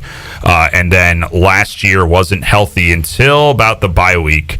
And when he's on the field, he's a radical difference maker. Almost 7 yards a carry last year. Yeah, and his last game against Memphis, he set the third most yards in a game in Tulane history. And as he goes, this offense goes. He has a deep running back room that he's now spearheading with Cam Carroll. They brought in Ashad Clayton, a transfer from Colorado. They're really high on. And they think they will be able to fix the line. That was a huge sore spot last year. They bring in a transfer from TCU and Patrick Jenkins, who has wowed some people. And then they got a couple transfer receivers, including one a high school teammate of Pratt's who played at Maryland, Dede McDougal, that has shown out pretty well here so far. So they feel more comfortable about how things look offensively. They do return a lot of the weapons from last year. Now it's just whether the new schematics of a new offensive coordinator can click better. Corey Gloor joining us. Corey, as the voice of the Tulane Green Wave and as a Bears fan, are you best friends with Matt Forte yet? I'm not, no. Cannot say I've had the pleasure of meeting Matt Forte yet. Wow. I mean, that would be like first on my list of things to do. But. I would like for that moment to occur. I have had the pleasure of meeting and talking with the two current Green Wave alums that are Chicago Bears now. Darnell Mooney and Cairo Santos. And so I have been able to interact with them and show a little bit of Bears fandom to them. How about my guy? And you can tell how much of my guy he is because I can't remember his name. The running back that played for the Redskins a few years ago from Tulane, which of course is the Commanders, by the way. Well, he never played for the Commanders. Tommy, what's his name? Robert Kelly is his name. Robert Kelly. Have you talked to R. Kelly? Can't say I've not talked to Robert Kelly or thankfully R. Kelly. Nickname Fat Rob. Fat Rob was awesome. Hook me up with an autograph if you can. I'll see what I can do. All right, Corey, defensively, I feel like, and maybe it was just a talking point we use because not a lot of teams play defense anymore in college football. They try, but they fail. But Tulane, Willie Fritz, tried to keep scores lower, play good defense. Last year, allowing 34 points a game. Now, you play Ole Miss, you play Oklahoma, those numbers get skewed a bit.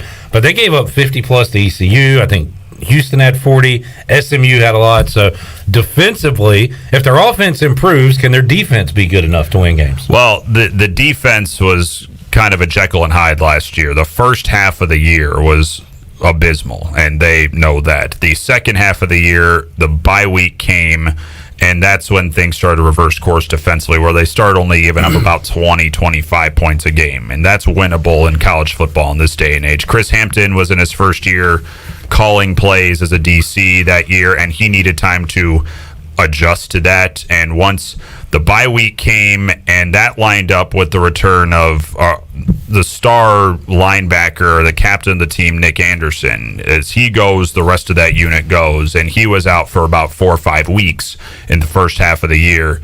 When he returned and Chris Hampton had a better sense of managing defense overall instead of just the secondary, which is where his forte is, then that defense really rounded into form. So they're not concerned about the early season struggles last year because the late season successes stand out much more. And let's look at the last 5 games. I'll include Cincinnati. 31, not great, but to them, that's at least you can stay in the game. They grabbed a couple scores in like the last 6 minutes. 14 to UCF, 20 to Tulsa, 14 to South Florida, and then beat Memphis 33-28. So you can live with that in 2022, 2023, whatever, college football. It seemed like the first half of the year, the offense was putting up points.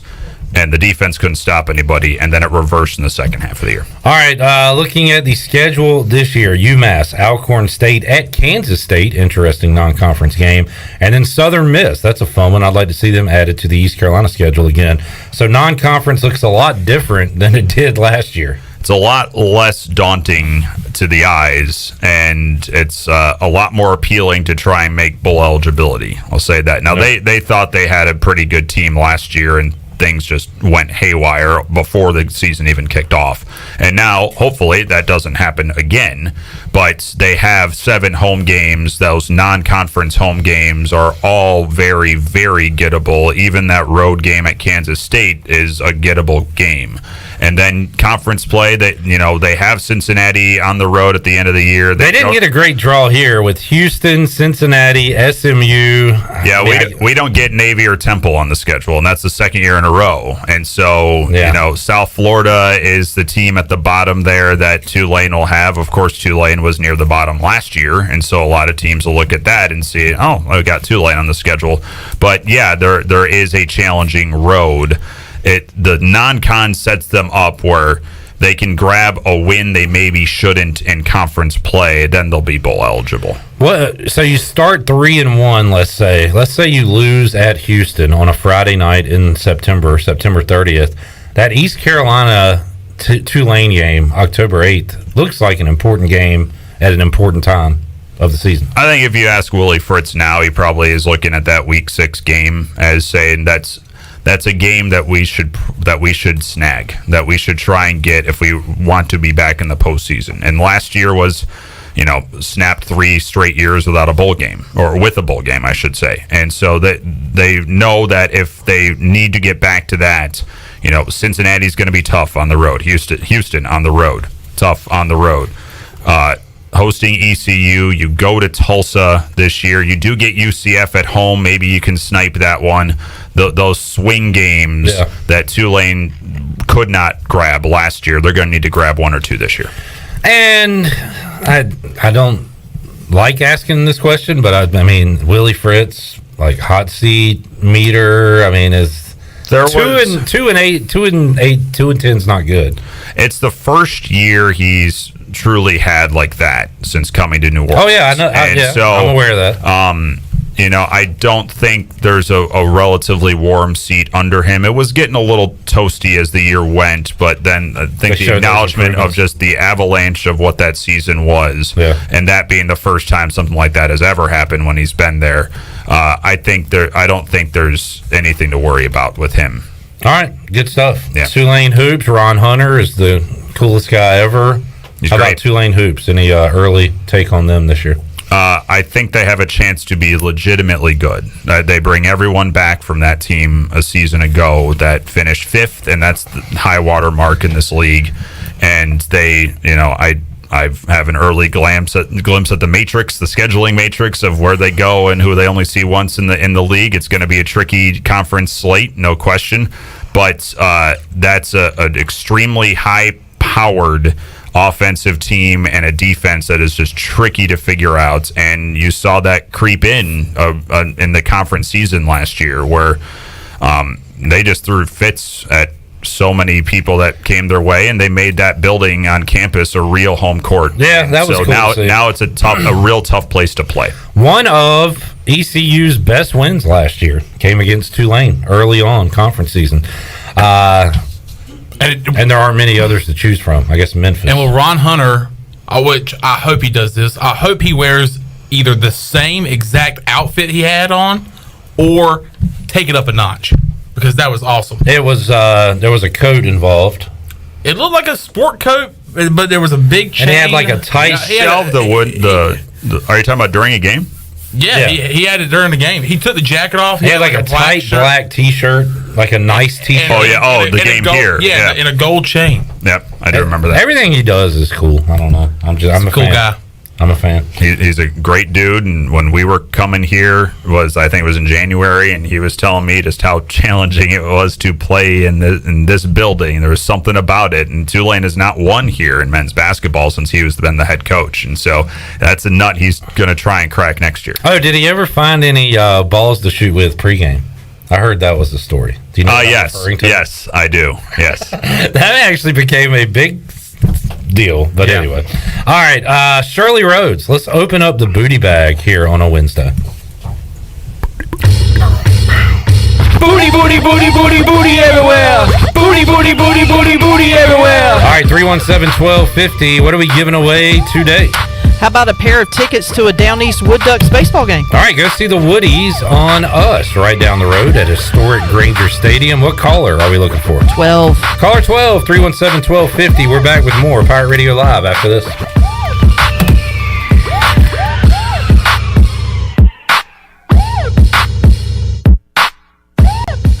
In studio with Jeff Stein from Brown & Wood. What's new, Jeff? For service, we're doing touchless pickup and drop-offs. So when you pull your vehicle in, we greet you at the car and open the door for you, but we're putting plastic on the seats. We're having a steering wheel cover put on. We even have shift knob covers now this year. And then we have the customer actually drop the key in a baggie, and they're the next one to touch that key when it comes out of the baggie when they pick up their vehicle. So just want to make sure we take care of the customers that voted us number one. Brown & Wood, your number one dealership in Greenville and the home of the lifetime powertrain warranty. Pirate fans, the 2022 football season is going to be one for the record books. East Carolina is coming off a 7-win bowl season, and 2022 is shaping up to be even better. The Pirates need you to pack Dowdy-Ficklin Stadium this fall with a great home slate that includes in-state rival North Carolina State. The American Conference schedule features home games against UCF, Memphis, Houston, and Navy. Season tickets are on sale for as low as $125. Get your tickets today by visiting ECUPirates.com. Pirate fans, get ready for a winning season and team up with Quality Equipment, your local John Deere dealer and proud sponsor of the ECU Pirates. When you do business with us, you'll get things done right. We're proud to offer a large selection of new and used John Deere equipment, a fully stocked parts department, and a highly trained staff who is here to support you throughout the life of your equipment. So get quality done right before every ECU game day and visit QualityEquip.com. Join us at Purple Blossom Yoga Studio, Greenville's premier yoga studio, for our wide array of classes, including restorative, power, hot yoga, and more. We even fly into the weekend with our aerial yoga workshops. New to our studio? Check out our special for new yogis. 3 classes for only $30. Check out our website or social media for all the information and up-to-date schedules at Purple Blossom Yoga Studio. Purple Blossom Yoga, where your health and mindset collide and help you transform to a new you.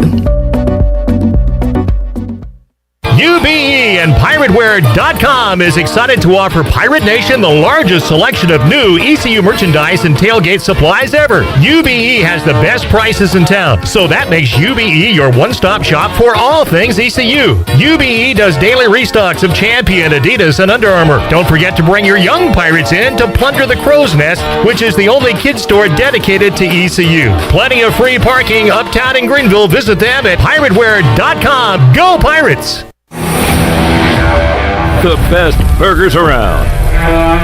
Everyone loves a thick, juicy, and fresh burger.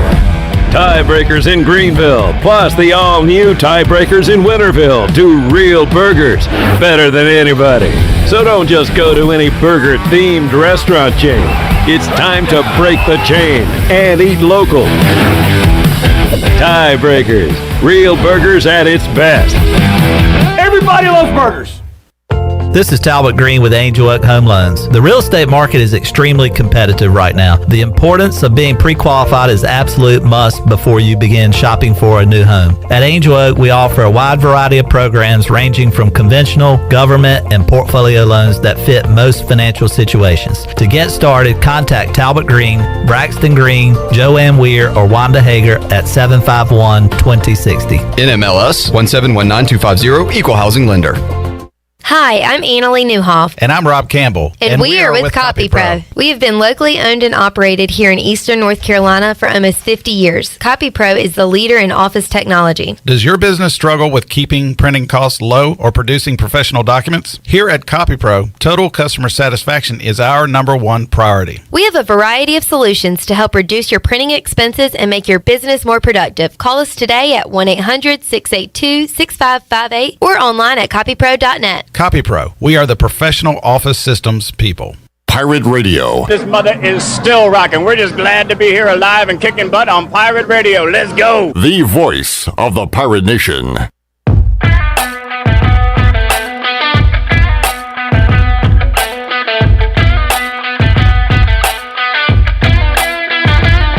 You're listening to Hour 3 of Pirate Radio Live. This hour of PRL is brought to you by Bud Light, reminding Pirate fans to stay in the game and drink responsibly.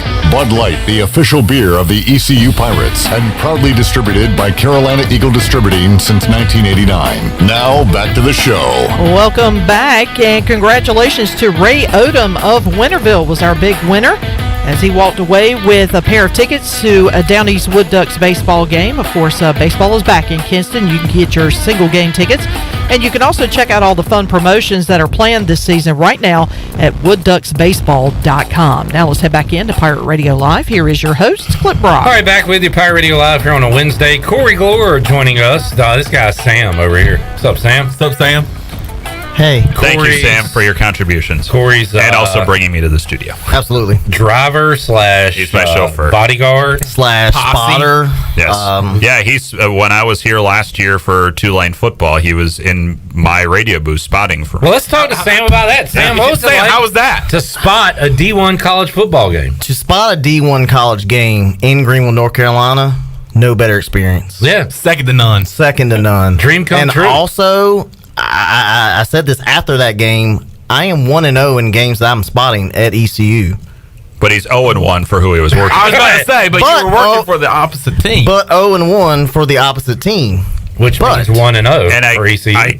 Excuse me, I don't know how to speak. I commended Sam because and we were talking about this yesterday when we first met up, where there was a moment in that game, and maybe you remember it, in which it was a 4th and 2, and Ehlers was being wrapped up and just heaved it over the middle. It turned out to be a touchdown to Snead. Should have never happened. It was a crazy breakdown, and I kind of glanced over Sam sitting to my right, and I kind of see out of the corner of my eye him like raise his hands up in disgust. I'm like, that's right, Sam. You're working for Tulane right now. As a giant football fan, Pirate fan, was it difficult to keep your head in the game?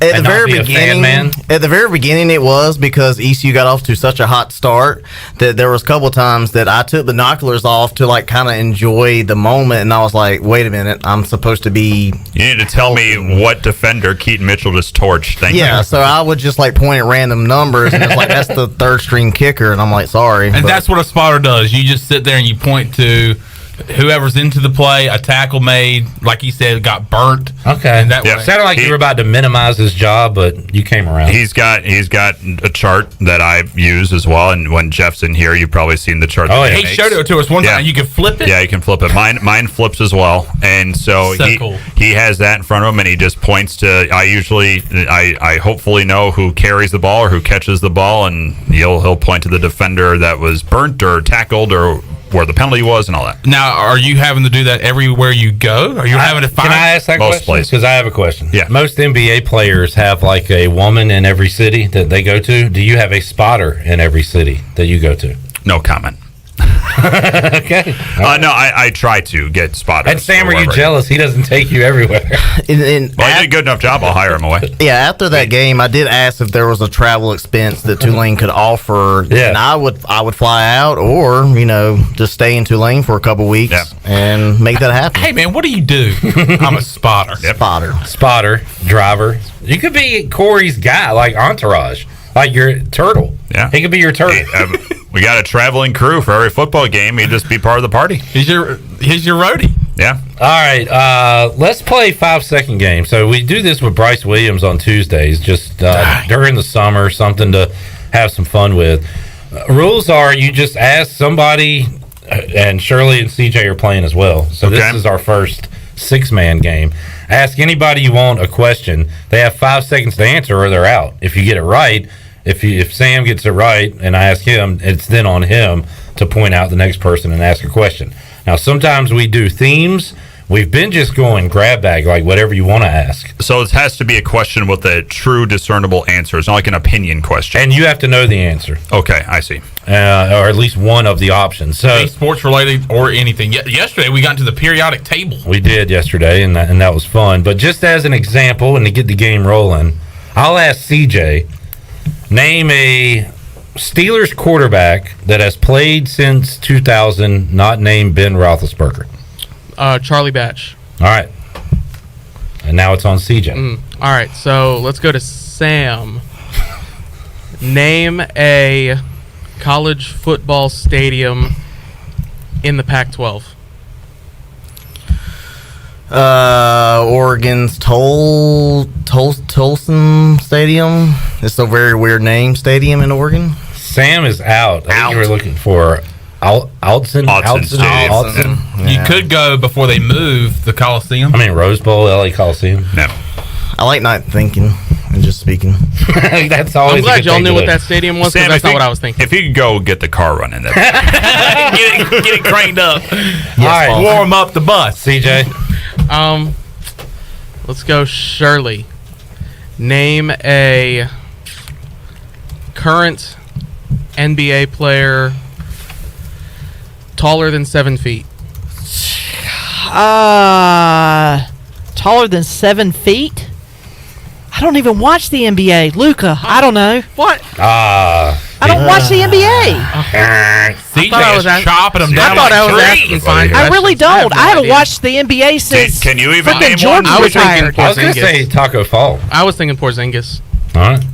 You're Yeah, up. but Taco Fall, yeah, that would have been a good I one. got to think of a reasonable question, I guess. I would. Be reasonable here. Chandler, name a Panthers quarterback who caught a touchdown. Or not quarterback, Jesus. Name a Panthers wide receiver who caught a touchdown last year. CJ, you're okay. No. DJ Moore. All right. He just wanted it off of Get him. the questions away from me. All right. Okay. Well, I'm out, so. Let's go. No. Corey. Yeah. Name a Conference USA team in the state of Texas. Texas State. I don't think that's right. That's wrong. They're Sunbelt, aren't they? Oh, wow. I think Corey they Gloor were. is out. I think they will be in the future. Yeah. Are they? Where are they currently? It's Texas State. I think they're moving to Conference USA. It's going to be North Texas UTSA. Oh, I could have picked any one of the Texas schools that is coming to the American next year. Those You are could all have. Conference USA. Yes. Yes. But you did not. I did not. You are out. Chandler. This game is terrible. I'm sorry. Clip. What? Name a Washington Redskin. This will be easy. Commander. Which one? No. Name a offensive lineman that played for the Hogs. Let's go with Joe Jacoby. Let's do that. I'm going to take your word that you know that. All right. CJ, name a classic rock group whose name begins with the letter C. C.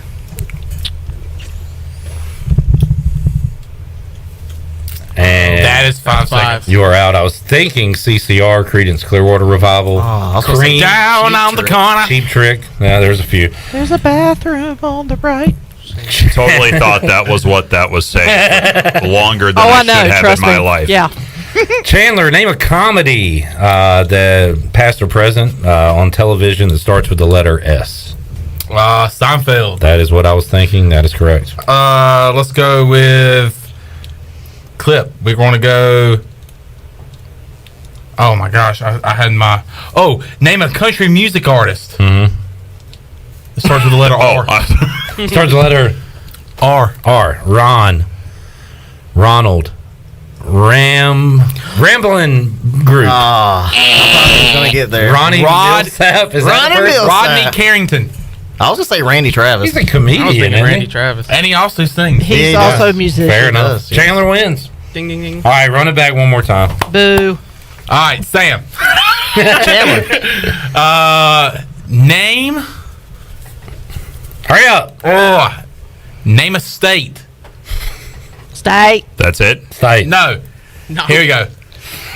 He's going to do it now for real. Okay. I'm going to do this again. Name a This is R&B. incredible radio. Name an R&B singer.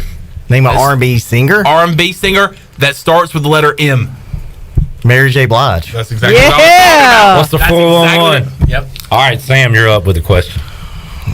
This was actually said at trivia last night. Tiebreakers for you, Clip. Oh. Who was the one Major League Baseball team who has not played in the World Series? Mariners. Correct. Wow. All right. Wow. Ooh. You sweated that one out. Corey, Yeah. Sorry. name a rapper whose name begins with the letter T? T-Pain. All right, fair enough. Ooh. Fair enough. I was thinking Tupac. Does that start with a T or two? I think it starts with the number 2, but the number 2 also starts with the letter T. But if you go with the actual spelling of his name, Tupac, it does start with. I mean, it works in many Either ways. way, you're in, Corey. Shirley. Corey. Name one of the world's oceans. World's oceans, the Pacific. Correct. I was thinking Indian, but Pacific is acceptable. Chandler.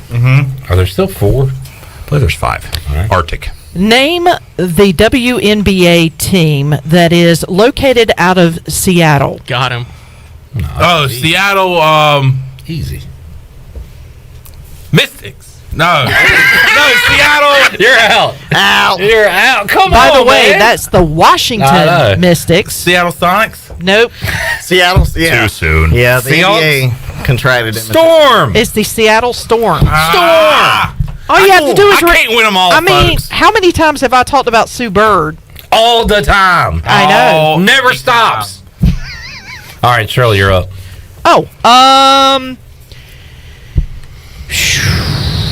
Gosh.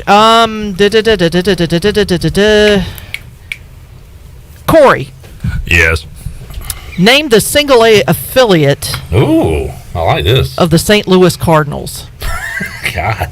The Peoria Chiefs. Oh my. That's correct. That's an acceptable answer. I did not specify Low, high A or low A. Yeah. So that is an I acceptable believe answer. there's a former pirate still there. Because Thomas Francisco, he's back with Palm Beach right now. Oh, so okay. he got sent back down. My parents went to go see him when he was in Beloit, Wisconsin, because my dad's a huge fan of his. So Awesome. But yeah. yes, your turn. Well done, Corey. Clip went and watched Jake Washer. Oh yeah. Playing. I don't know if you saw that joke, but there was a guy that looked just like Clip behind. It was weird. Oh yeah. So Very I see that. strange. All right, Corey, you're up. CJ. Uh-oh.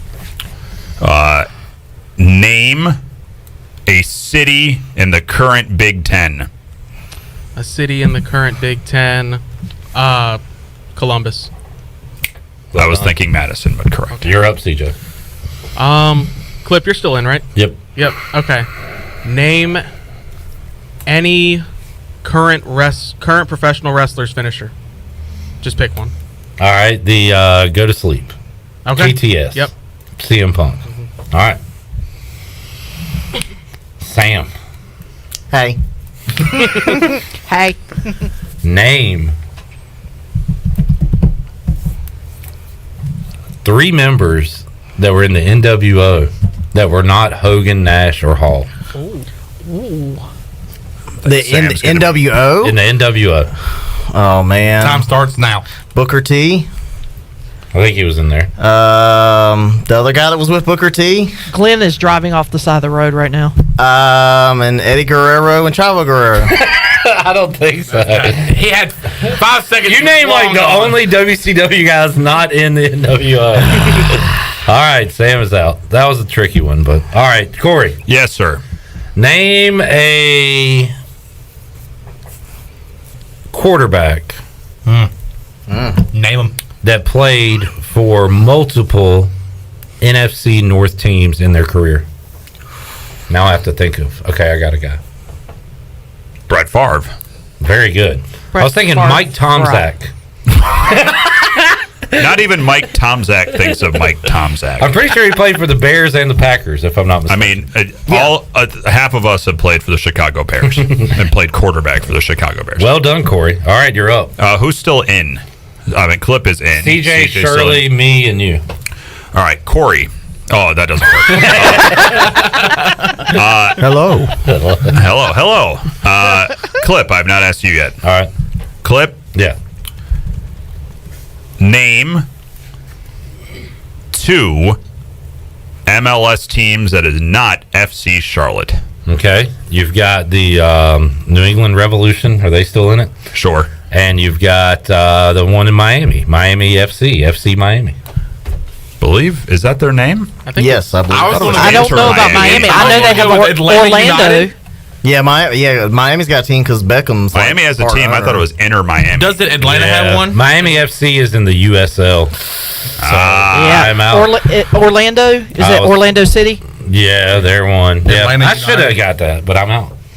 Is New England Revolution still a thing? I believe they still It was are. in the early 90s. Yes. They actually joined the NWO. All right, I'm out. All right, so clips out. That brings me to Shirley. Corey. Shirley, Yes, sir. who is so intently focused here. Name a science fiction television show not named Star Trek or any of its variations, or whatever that show is that you like so much. You mean Winona Earp? Yes, or that one. Okay, a science fiction show. Would Buffy the Vampire Slayer be That would listed qualify. as a... Okay. Yeah, that All would right. qualify. All right. Okay. Okay, Corey. Yes. Okay. 2 minutes. 2 minutes. 2 minutes 2 remaining. minutes. 2 minutes remaining. What happens if there's a tie? We all die. There are several... Wes pushes a button. This Well, I guess I gotta do it. Just vapor lock would get sucked into space. Today's the day. There are several North Carolina grads on the U.S. women's national team. Name one. Who's the one with the tiny dog who is a social media star? Oh, she loves her dog. Rose Lavette? She at UNC? Lavelle. No. That is incorrect. She is from Stanford. It would be any one of Tobin Heath, Okay. Crystal Dunn. If you go back to former players, Heather O'Reilly, Ashlyn Harris. Well, sure. If you do former players, you can say former- Mia Hamm. Mia Hamm also. But you were saying current. Current player, but yeah, Tobin Heath or Crystal Dunn would have been an acceptable answer. All right. That's how you play. And then there were two. Oh, it's my turn again? Yeah. All right, CJ. Oh, no. 1 minute. I'm going to take you out, son. Name the WNBA team that is based out of Phoenix. I know this one. Yep. I'm Alan sorry? Jackson. Mercury. Crazy You are about correct, sir. Mercury. CJ? All right. Name 2 cities in America that have at least one team from each of the major 4 sports. That does not include soccer. Major NBA, sports. Major League, NFL, NHL. Orlando. Nope. No, shoot.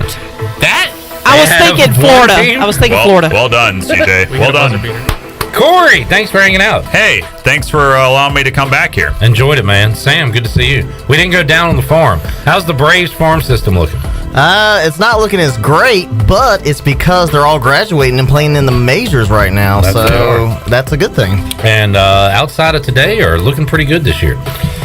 Sam Taylor, Corey Gloor, we'll see you guys. Goodbye. Hopefully tonight at AJ's. Shirley, CJ Chandler, we'll see you Thursday, 3 o'clock for an all-new edition of Pirate Radio Live. Thanks for tuning in today. We'll see you tomorrow. So long, everybody. Thanks for listening to Pirate Radio Live, an exclusive presentation of the voice of the Pirate Nation. This is Pirate Radio, WGHB Farmville, 1250 and 92.7 FM Greenville, WDLX Washington, 930 and 104.1 FM Washington. We are coming to you live from the Rocket Mortgage Studios. Whether you're looking to purchase a new home or refinance yours, Rocket Mortgage could help you get there for home loan solutions that fit your life. Well, Rocket can. Producing the extravaganza today.